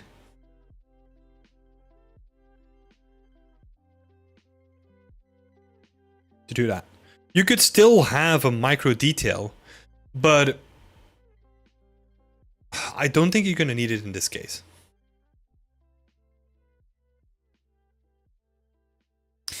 The reason why I'm so hesitant about like the whole micro detail thing is because it makes everything feel really noisy as well, right? Because you're just adding like a generic kind of like noise on top of everything else already. So yeah. Side note, in personal speculation, the next gen is probably going to revolve around using more micro detail textures for roughness and normals to achieve higher fidelity while under memory restrictions. I think that's already the case, right? That's already the case. I think there's a great talk from the Dead Space remake where they talk about this. And like basically like all the suits and like all that kind of stuff is just all like micro details and stuff. Right? It's just they're as far as I understood it, like the majority of the stuff that they're doing is just built out of like tidables that they can just like, yeah, add on to like specific sets or specific selections of like certain materials, right? So like a multi slot material, which makes sense, right? Because now you can control like how dense something is gonna be, or like how noisy something is gonna be, like individual from each other, like all the individual elements. So you're using more than 2 micro detail maps because you're going to use RGB masks. The micro thing is really to cover the large walls and pillars. Yeah, I mean, again, like I don't think you need like the micro details on this, right? Because the base tidable already has like a lot of like grainy noise on top of it, right? Because you can kind of see it here. Like it just, I don't know if this is applied to it or not, or if that is just like the base material, but there is a lot of noise happening already, right? And if this has the detail normal on top of it at this point, then I would remove it. If it doesn't, it's only going to add more noise to the whole thing, right? So gotta be careful with how much noise you infuse it. What I would actually do is kind of look into like opportunities where you can get rid of noise instead of adding more noise, right? So you can do that with like making like a second set of material that has like less noise, and then you can kind of vertex paint that like in certain areas, right? So there's not a really good example over here, but I would do this in like certain cases where you're like, oh, let's take this little section here, right? Cool. We're building this section. I would honestly pick like a couple of sections where we're adding a lot of noise, right? And then the rest of it is just gonna be like my base material that doesn't have like a lot of noise on it.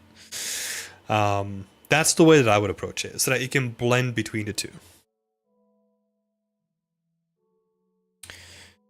So yeah. That took a little bit to figure out. I know my brain is just like, I don't know, dying from the heat as well.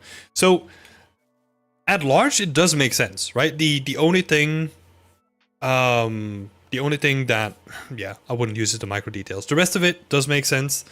Also, you don't necessarily need to make like your base texture like really big, right? Because you could go with like a relatively small. You could go with like a relatively small like base texture. So let's say that this is like, I don't know, like a 1K texture. Right? And then to kind of hit a certain textile density, you need to see how much of that 1K can actually cover like a meter, right? So let's assume that you're using like 1K per meter. Then you kind of know that. Let's assume this little section again, right? Let's see. So this is like a person standing here. Let's say that this is like 3 meters, right? So that means that this tidable is going to be repeating like 3 times over this little section, right? That's not going to look good, but we have a lot of tools that help us like alleviate some of that stuff, right? You're already using RGB masks, so that is going to help in general, right? Because we're gonna get like more of that like mossy stuff in there as well, and then infuse that with a little bit of vertex painting as well, where we have like a variation that we can paint in somewhere, and now we're really masking like how much tiling we're gonna have, right? So when you're thinking about tiling, like you want to reduce tiling, right? Because that's the thing that we want to achieve here, right? It is never really about like making a bigger texture.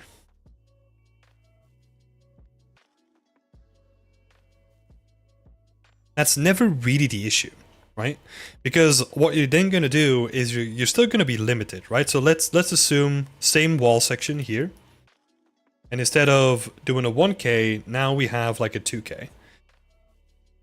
right? So let's say this section is now covered by like 1 UV. Cool. So now we get like less tiling, but we're still going to get like a little bit of it, right? And then a bigger wall section is still going to have, let's assume that this is like a solid wall. We're still going to be struggling with like bigger surfaces like this, right? So there's going to be limitations in place when it comes to your texture resolution, depending on the sizes that you want to have to recreate, right? So I like looking at it the opposite way, where I try to reduce or like cover up tiling issues. In this case, it might make more sense to go for like a 2K, right? Because it covers more. And you then have to cover up less of the artifacts, right? But yeah, I would look at it like this. So if you want to reduce tiling, you shouldn't go for bigger textures, but you should go for vertex paint,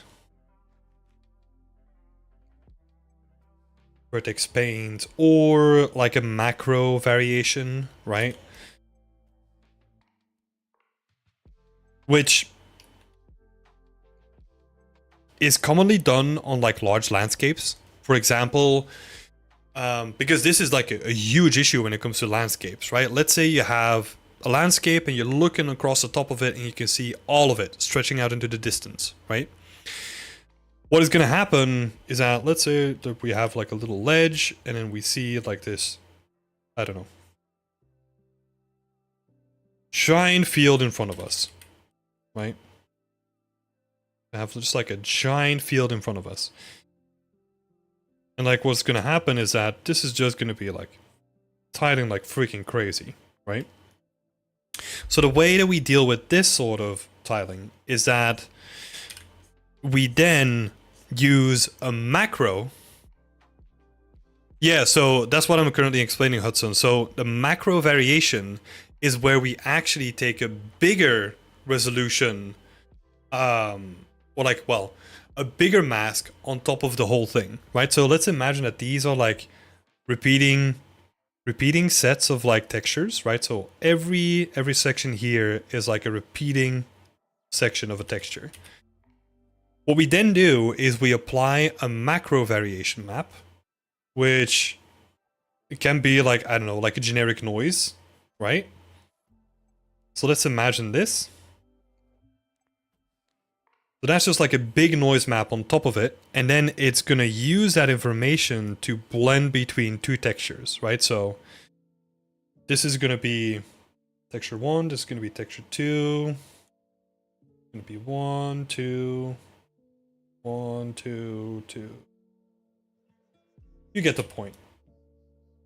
Right, so everything within like the noise barrier, within that noise, is gonna be a variation of the first texture. Right? And that gets done on like a wide field, right? So it's basically, instead of using a mask to create variation, on like an individual level, you just do this on like a massive level, right? That's why we call them like macro variation. In this case, you could, like on these things, like on these assets, you could have like a world projected noise controlling the difference between texture 1 and texture 2. Right? So depending on like the position where you place that asset in the world, it will sample like a different section of that like noise, and it will like vary the texture up for you. That's a little bit more in depth to set up, but yeah. That's why I always recommend vertex paint, because it gives you a lot of control and it's super simple to set up. How would you apply that? What tool is that in Unreal? It's just, you can build that in like your material editor. You can build that yourself. It's not like a tool that you have. Well, there could be a node for that out of the box. I'm actually not sure. But yeah, you would tend to build that yourself. Because what you're basically doing is just like you're projecting like a large texture, like a mask, just on top of the whole thing, right? That's already how it's set up. That's awesome. Yeah, is that the way that this works? Yeah. Hey Camille, that's so nice. I've never heard about this macro technique for landscape at school. Yeah, so there is a free scene that has this. It's called the Rural Australia demo. It's, let me see if I can find it. So like a big decal. Yeah, sorta. That's one way of looking at it.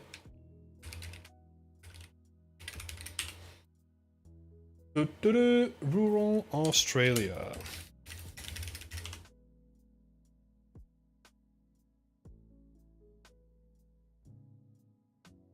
Let's see. Okay, so here we go. If you actually look at how the terrain shader is set up in this pack, I think it's free, right? I have it downloaded already, so.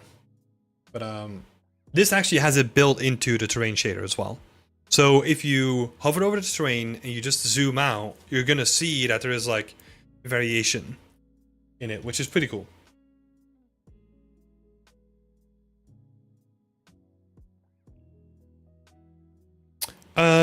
Cool. Yeah. Long story short, that's the way that I would set it up. I think we have 2 more questions. Oh my god.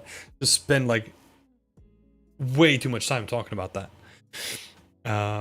So many things needed to learn. The material editor like is as complex as you want to make it. Like if you just want to plug in your textures, that's fine. If you want to go more complex, that's cool too. What you could also do is just grab one of the free packs. If they have like a master shader, just copy that master shader and you're settled. That's it. You just have to use it. Because honestly, that's the way that you're going to be interacting with like most shaders in like most professional jobs as well. Like someone has built a shader for you and you just have to plug stuff in the right slot. Yeah. Unless you're more of like a technical artist, right? So, the main obstacle right now is, well, first of all, Tom, not Thomas. I don't know why I named it Thomas. But Tom, does that make sense? Was that helpful at all? And then I'll look into like a second question, right? So the main obstacle right now is figuring out how to fill the floor with debris. I've already made some stone blocks that I'm quite happy with, but I'm worried about filling the whole space is going to be too taxing on performance. How would you approach like large piles of debris? I saw some tutorials online, but I want the debris to look like it came from the roof caving in. So the same look of the stones I've already made. That's great, right? So there's things that you can do because you already have the individual stone pieces, right? That's a great start. What I would then do is look into a way to scatter them that feels like really organic, right? What you basically want to achieve is if we take like a little bit of empty space here, what you basically want to do is you want to make like a simple pile.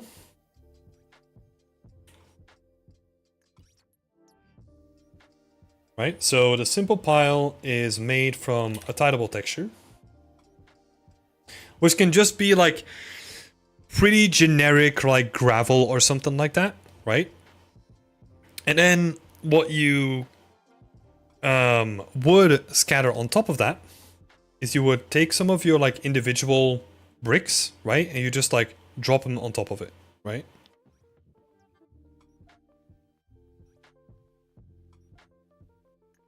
You could have like, I don't know, you could break them up, you could submerge them into it, like you could do whatever you want with that, right? So you want to make like a combination of like some generic like rubble kind of looking material and then do something on top of that too. There's so many ways of doing that. What you usually want to do, because you're looking for geometry, right? You don't want this to feel like really flat, so you're not going to be baking this down to like a flat thing, but you want to retain some of that information, right? So I would just try to simulate this.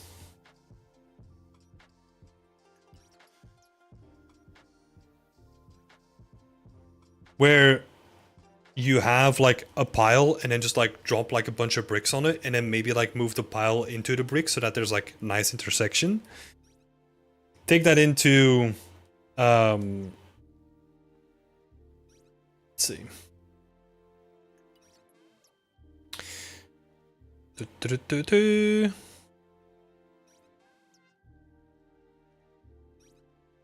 Let's see. Yeah, I'm not. So it basically comes down to simulating, right? And then you have your high poly. Take that into a baking program, right? And bake it down onto like simplified geometry again, right? So just decimate it and just make it into like a simple pile. Bake it on top of that and then just texture it like you would normally do with another asset, right? Bake and then texture, and then you have like a pile that you can use. You can make like multiple piles and kind of lay them out on like a UV sheet already, right? So you have like a bunch of piles that you can just like organize in that way. There must be like some tutorials online for this. But this is basically how you want to do it. So, yeah.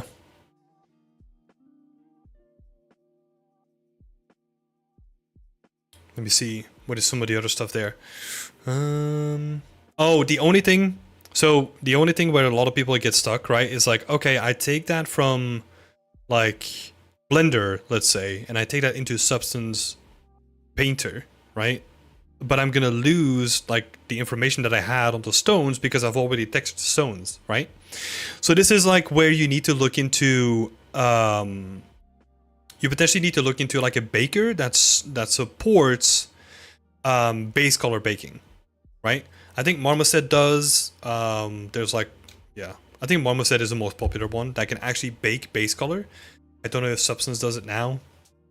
May or may not do. I'm outdated on that, so I have no clue. But that can save you like a bunch of hassle, right? Because otherwise you need to like retexture your blocks again. And then, let's see. Oh, and then because you want the roof caving in, right? Just keep those as like separate objects and like break them in like nice ways, right? I think you have... Yeah, so what I would do with these guys, like you have them as like separate things already. What you could do is if you want to make them look destroyed, you could just like crack them up.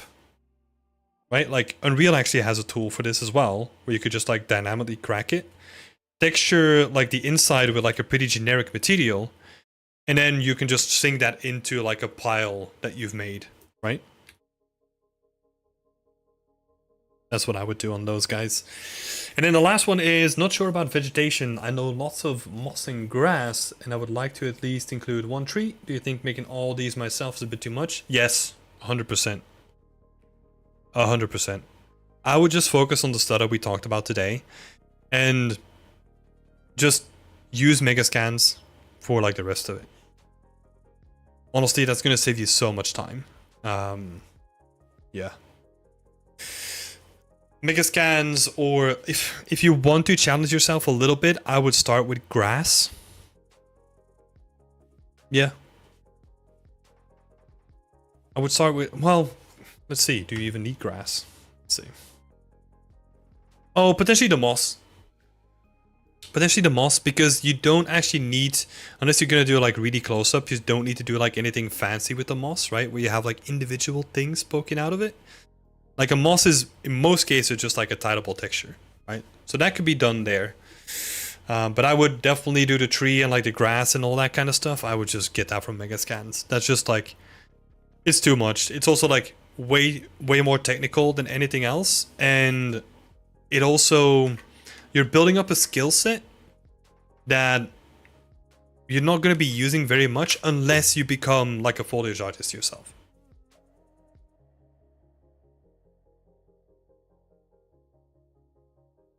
So normals of big rocks are baked, then mixed with the normals from your tiling texture. In most cases, yes. Yeah. It depends on the size of them, right? Sometimes you want to go higher in geometry, right? To make up for like the detail that you kind of lost with your normal map. This is actually like really interesting because we have done like a workshop on that, right, with Ivana. So go check that out. She explains like the whole workflow. I mean, basically the same stuff that they did on God of War, right? So there could be like no better example of like how to make rocks. Like if you go look at like our rock and wood sculpting workshop with Ivana Lichwager. Does an amazing job explaining that. But yeah. I hope that was helpful, Thomas. Really cool project though. I like this setting. And yeah, it's like a really nice and condensed project, right? Because everything is basically walled off, but you can still make like a lot of really cool stuff with the destruction as well. One final thing that I will say is make sure to use the most of your geometry, right? So you have like all these edges, like all those little bits of the silhouette, like cut around that and like make them look like really good, right? Yeah, that's all I have to say. A lot of technical explanations on this one, but yeah. Thanks so much, that was super useful. Happy to help. It's also right on time too, so let me save this out and we'll switch on over. It's gonna be too dark now. Maybe. Who cares? It's getting hot. Oh, yeah, so maybe, I don't know if people have questions, right? Because I know that this is like very intense and I'm just dumping like a whole bunch of like really dense information in some of these sessions. So if people have any questions or like anything you're just wondering about, from like game dev or I don't know, anything at all, I'm all ears. But what's going to happen with the people that we talked about today is that I'll save this out and I'll probably, I don't know, in an hour or something like that, I'll post like all the overpaints from like this session, post them all in your work in progress threads, and then you can go check them out. Got some new members coming in as well. Welcome, welcome. But yeah. The macro details became very intense to me. Yeah, honestly, like macro details, I wouldn't worry about macro details. Because that's such like a very specific thing that you're only going to be using on like large, like really large environments, right? And for any personal work, you're barely going to be touching that. Any tips for ground trash if you don't necessarily have newspaper props, etc.? Oh. Photos, maybe? Oh, just like what kind of stuff could be on the floor? Like you could go with like really generic stuff, right? Like cigarette butts, like little bits of plastic, like crumpled up like plastic bottles. I don't know. I feel like this is one of the things where if you just type in like trash, you're gonna find like a lot of good inspiration. Because I feel like with photos, like unless you're doing like a photography room or something like that, right? Yeah, photos are like so specific, right? And you don't really see them like lying on the floor necessarily. Hey Anton, I saw that you sometimes conduct portfolio reviews. When will the next one be? So the next one is gonna be, let me double check. I always do them like in the beginning of the month. Did I already update the website? Let me just have a quick look.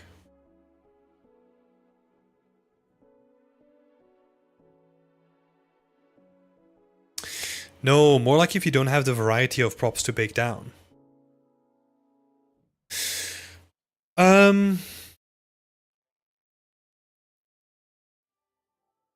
Yeah.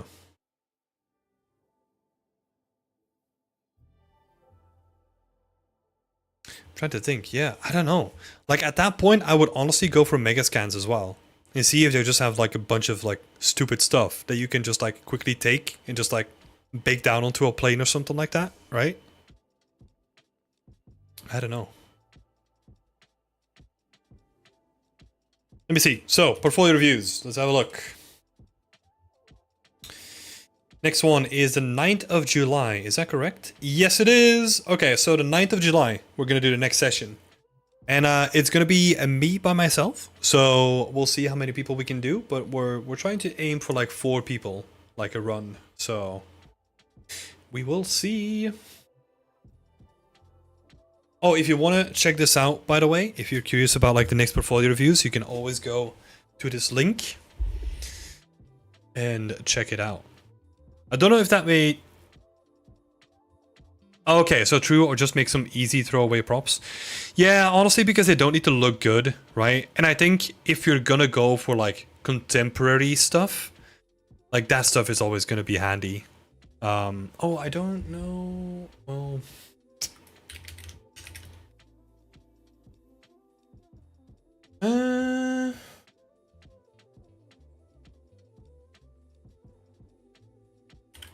Okay, I don't know.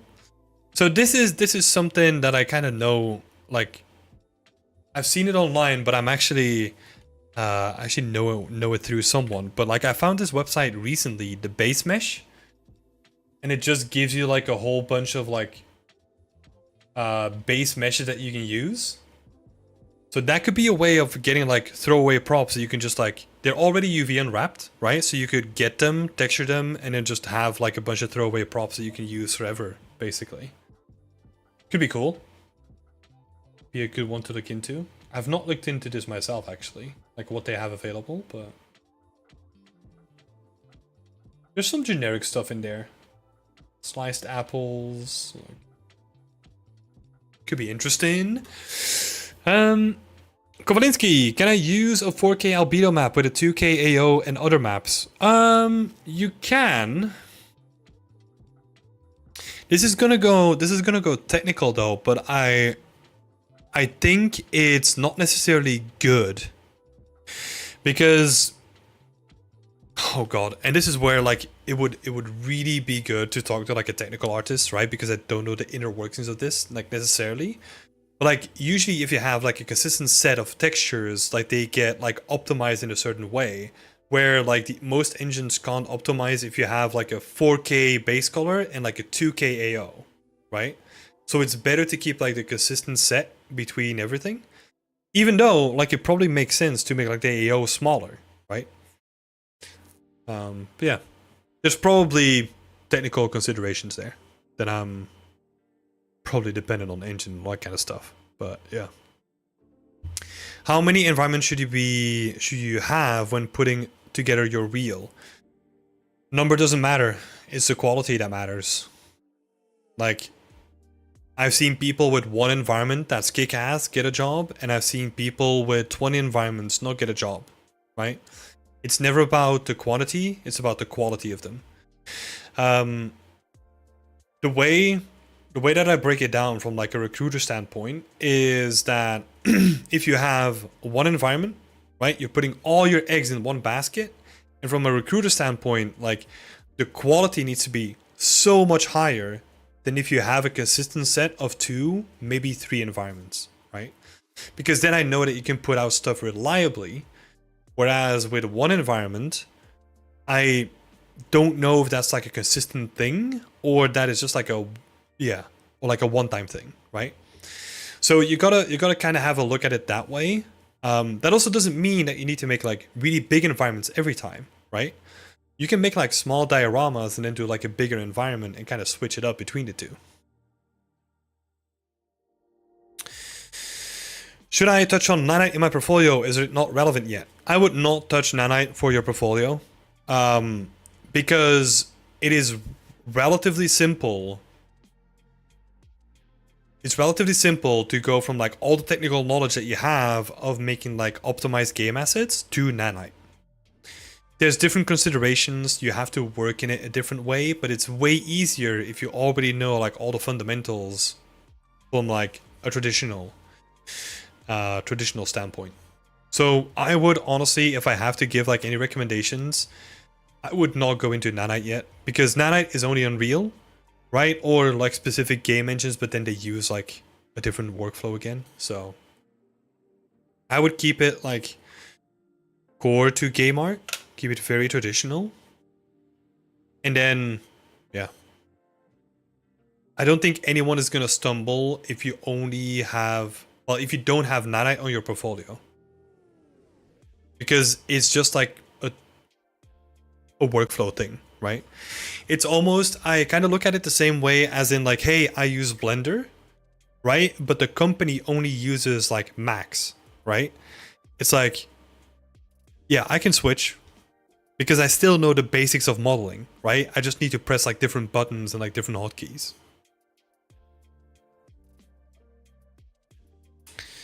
Is Blender acceptable in the game industry, or do I learn Maya or Max? I'm using Blender right now. I have been using the Blender professionally for the past 4 years or something like that. So yeah. No, I know a lot of people, like I work together with multiple people that use Blender. I have worked together in previous jobs with people that our entire team was Blender. So yeah, it is acceptable. I will also say that most of the game industry is still attached to Maya or Max though. And the reason for that is because they built like their entire tool set inside of Maya or Max, right? But what happens in that case is that usually you just have to get it into Max, let's say, and then you can do like all the things you need to do to get it into the engine. So yeah, that's a little bit of a hurdle there, but yeah. Also, as a student, not having to worry about like having like a legit license or something like that, right? Yeah, no brainer for like people trying to get in. Do recruiters look more into how you did the environment rather than how artistic you did it? Oh, you're talking about like the technicalities compared to the artistic side, right? I feel like when you're talking to recruiters or HR, they are just looking for quality, right? I don't think recruiters, and I'm generalizing here, right? But recruiters are generally not going to have as deep of an understanding of all the technical know-how and like all the artistic know-how as like the actual artists, right? So what they're just looking for is for a quality bar, right? And then they see like, oh, this is my quality bar. Cool, check that off. And then see if you have specifications on your CV, right? Like what programs do you work with? What workflows do you use? Do you have an asset? Do you have environments? Like, can you do both? Like, yeah. Because I was reading about this today, is that recruiters, they're looking to fill a position at a company, right? So they're kind of looking at it that way, where they're looking at the position first and they're like, okay, let's say we need like a level artist for like the next open world game. So that means that they have to do a lot of set dressing, maybe have a know-how of how to model stuff, because you're going to have to model stuff yourself as well. And then potentially do like some prop work and some texturing work as well, right? But yeah, it very much depends on like the job that they're trying to fill you in.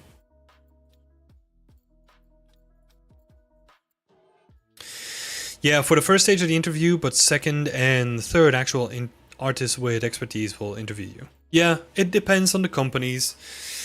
Again, this is like, what you're saying is like very stereotypical, right? I think that's like the stereotypical way of doing it. But yeah, I think the way that I would look at it is a recruiter is definitely going to have like a more base level understanding of just like the quality bar to hit, and if you tick like all the boxes that they need for the job, right? Yeah. There's a lot of specificity that goes into that. And that's where the banner of environment artist gets really confusing, right? Because most companies will hire under the banner of environment artists, but that can mean like a totally different thing depending on which company you're going to go for, right? Because I've always been an environment artist, right? That was always my official title. But at the first job, that meant pure asset creation, right? And then on another project on my first job, that meant modularity, modular kits, trim sheets, all that kind of stuff. Then on the next job, that meant world building, so like level art, where you like build a map, sculpt terrain, place foliage, like build out points of interest, like all that kind of stuff, right? Those are like two really different things, but they kind of get lumped into like, oh, you're an environment artist, right? Yeah.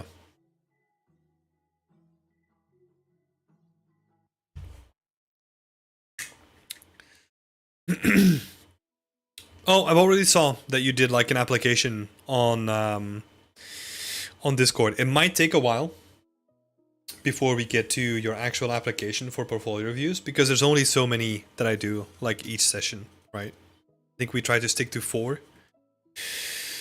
And it would be one thing that I haven't done up until this point, which is probably what I'm going to do from the next point, is actually taking into account what people have said on the portfolio reviews section, because I haven't done that up until this point. So that's going to change in the next session probably.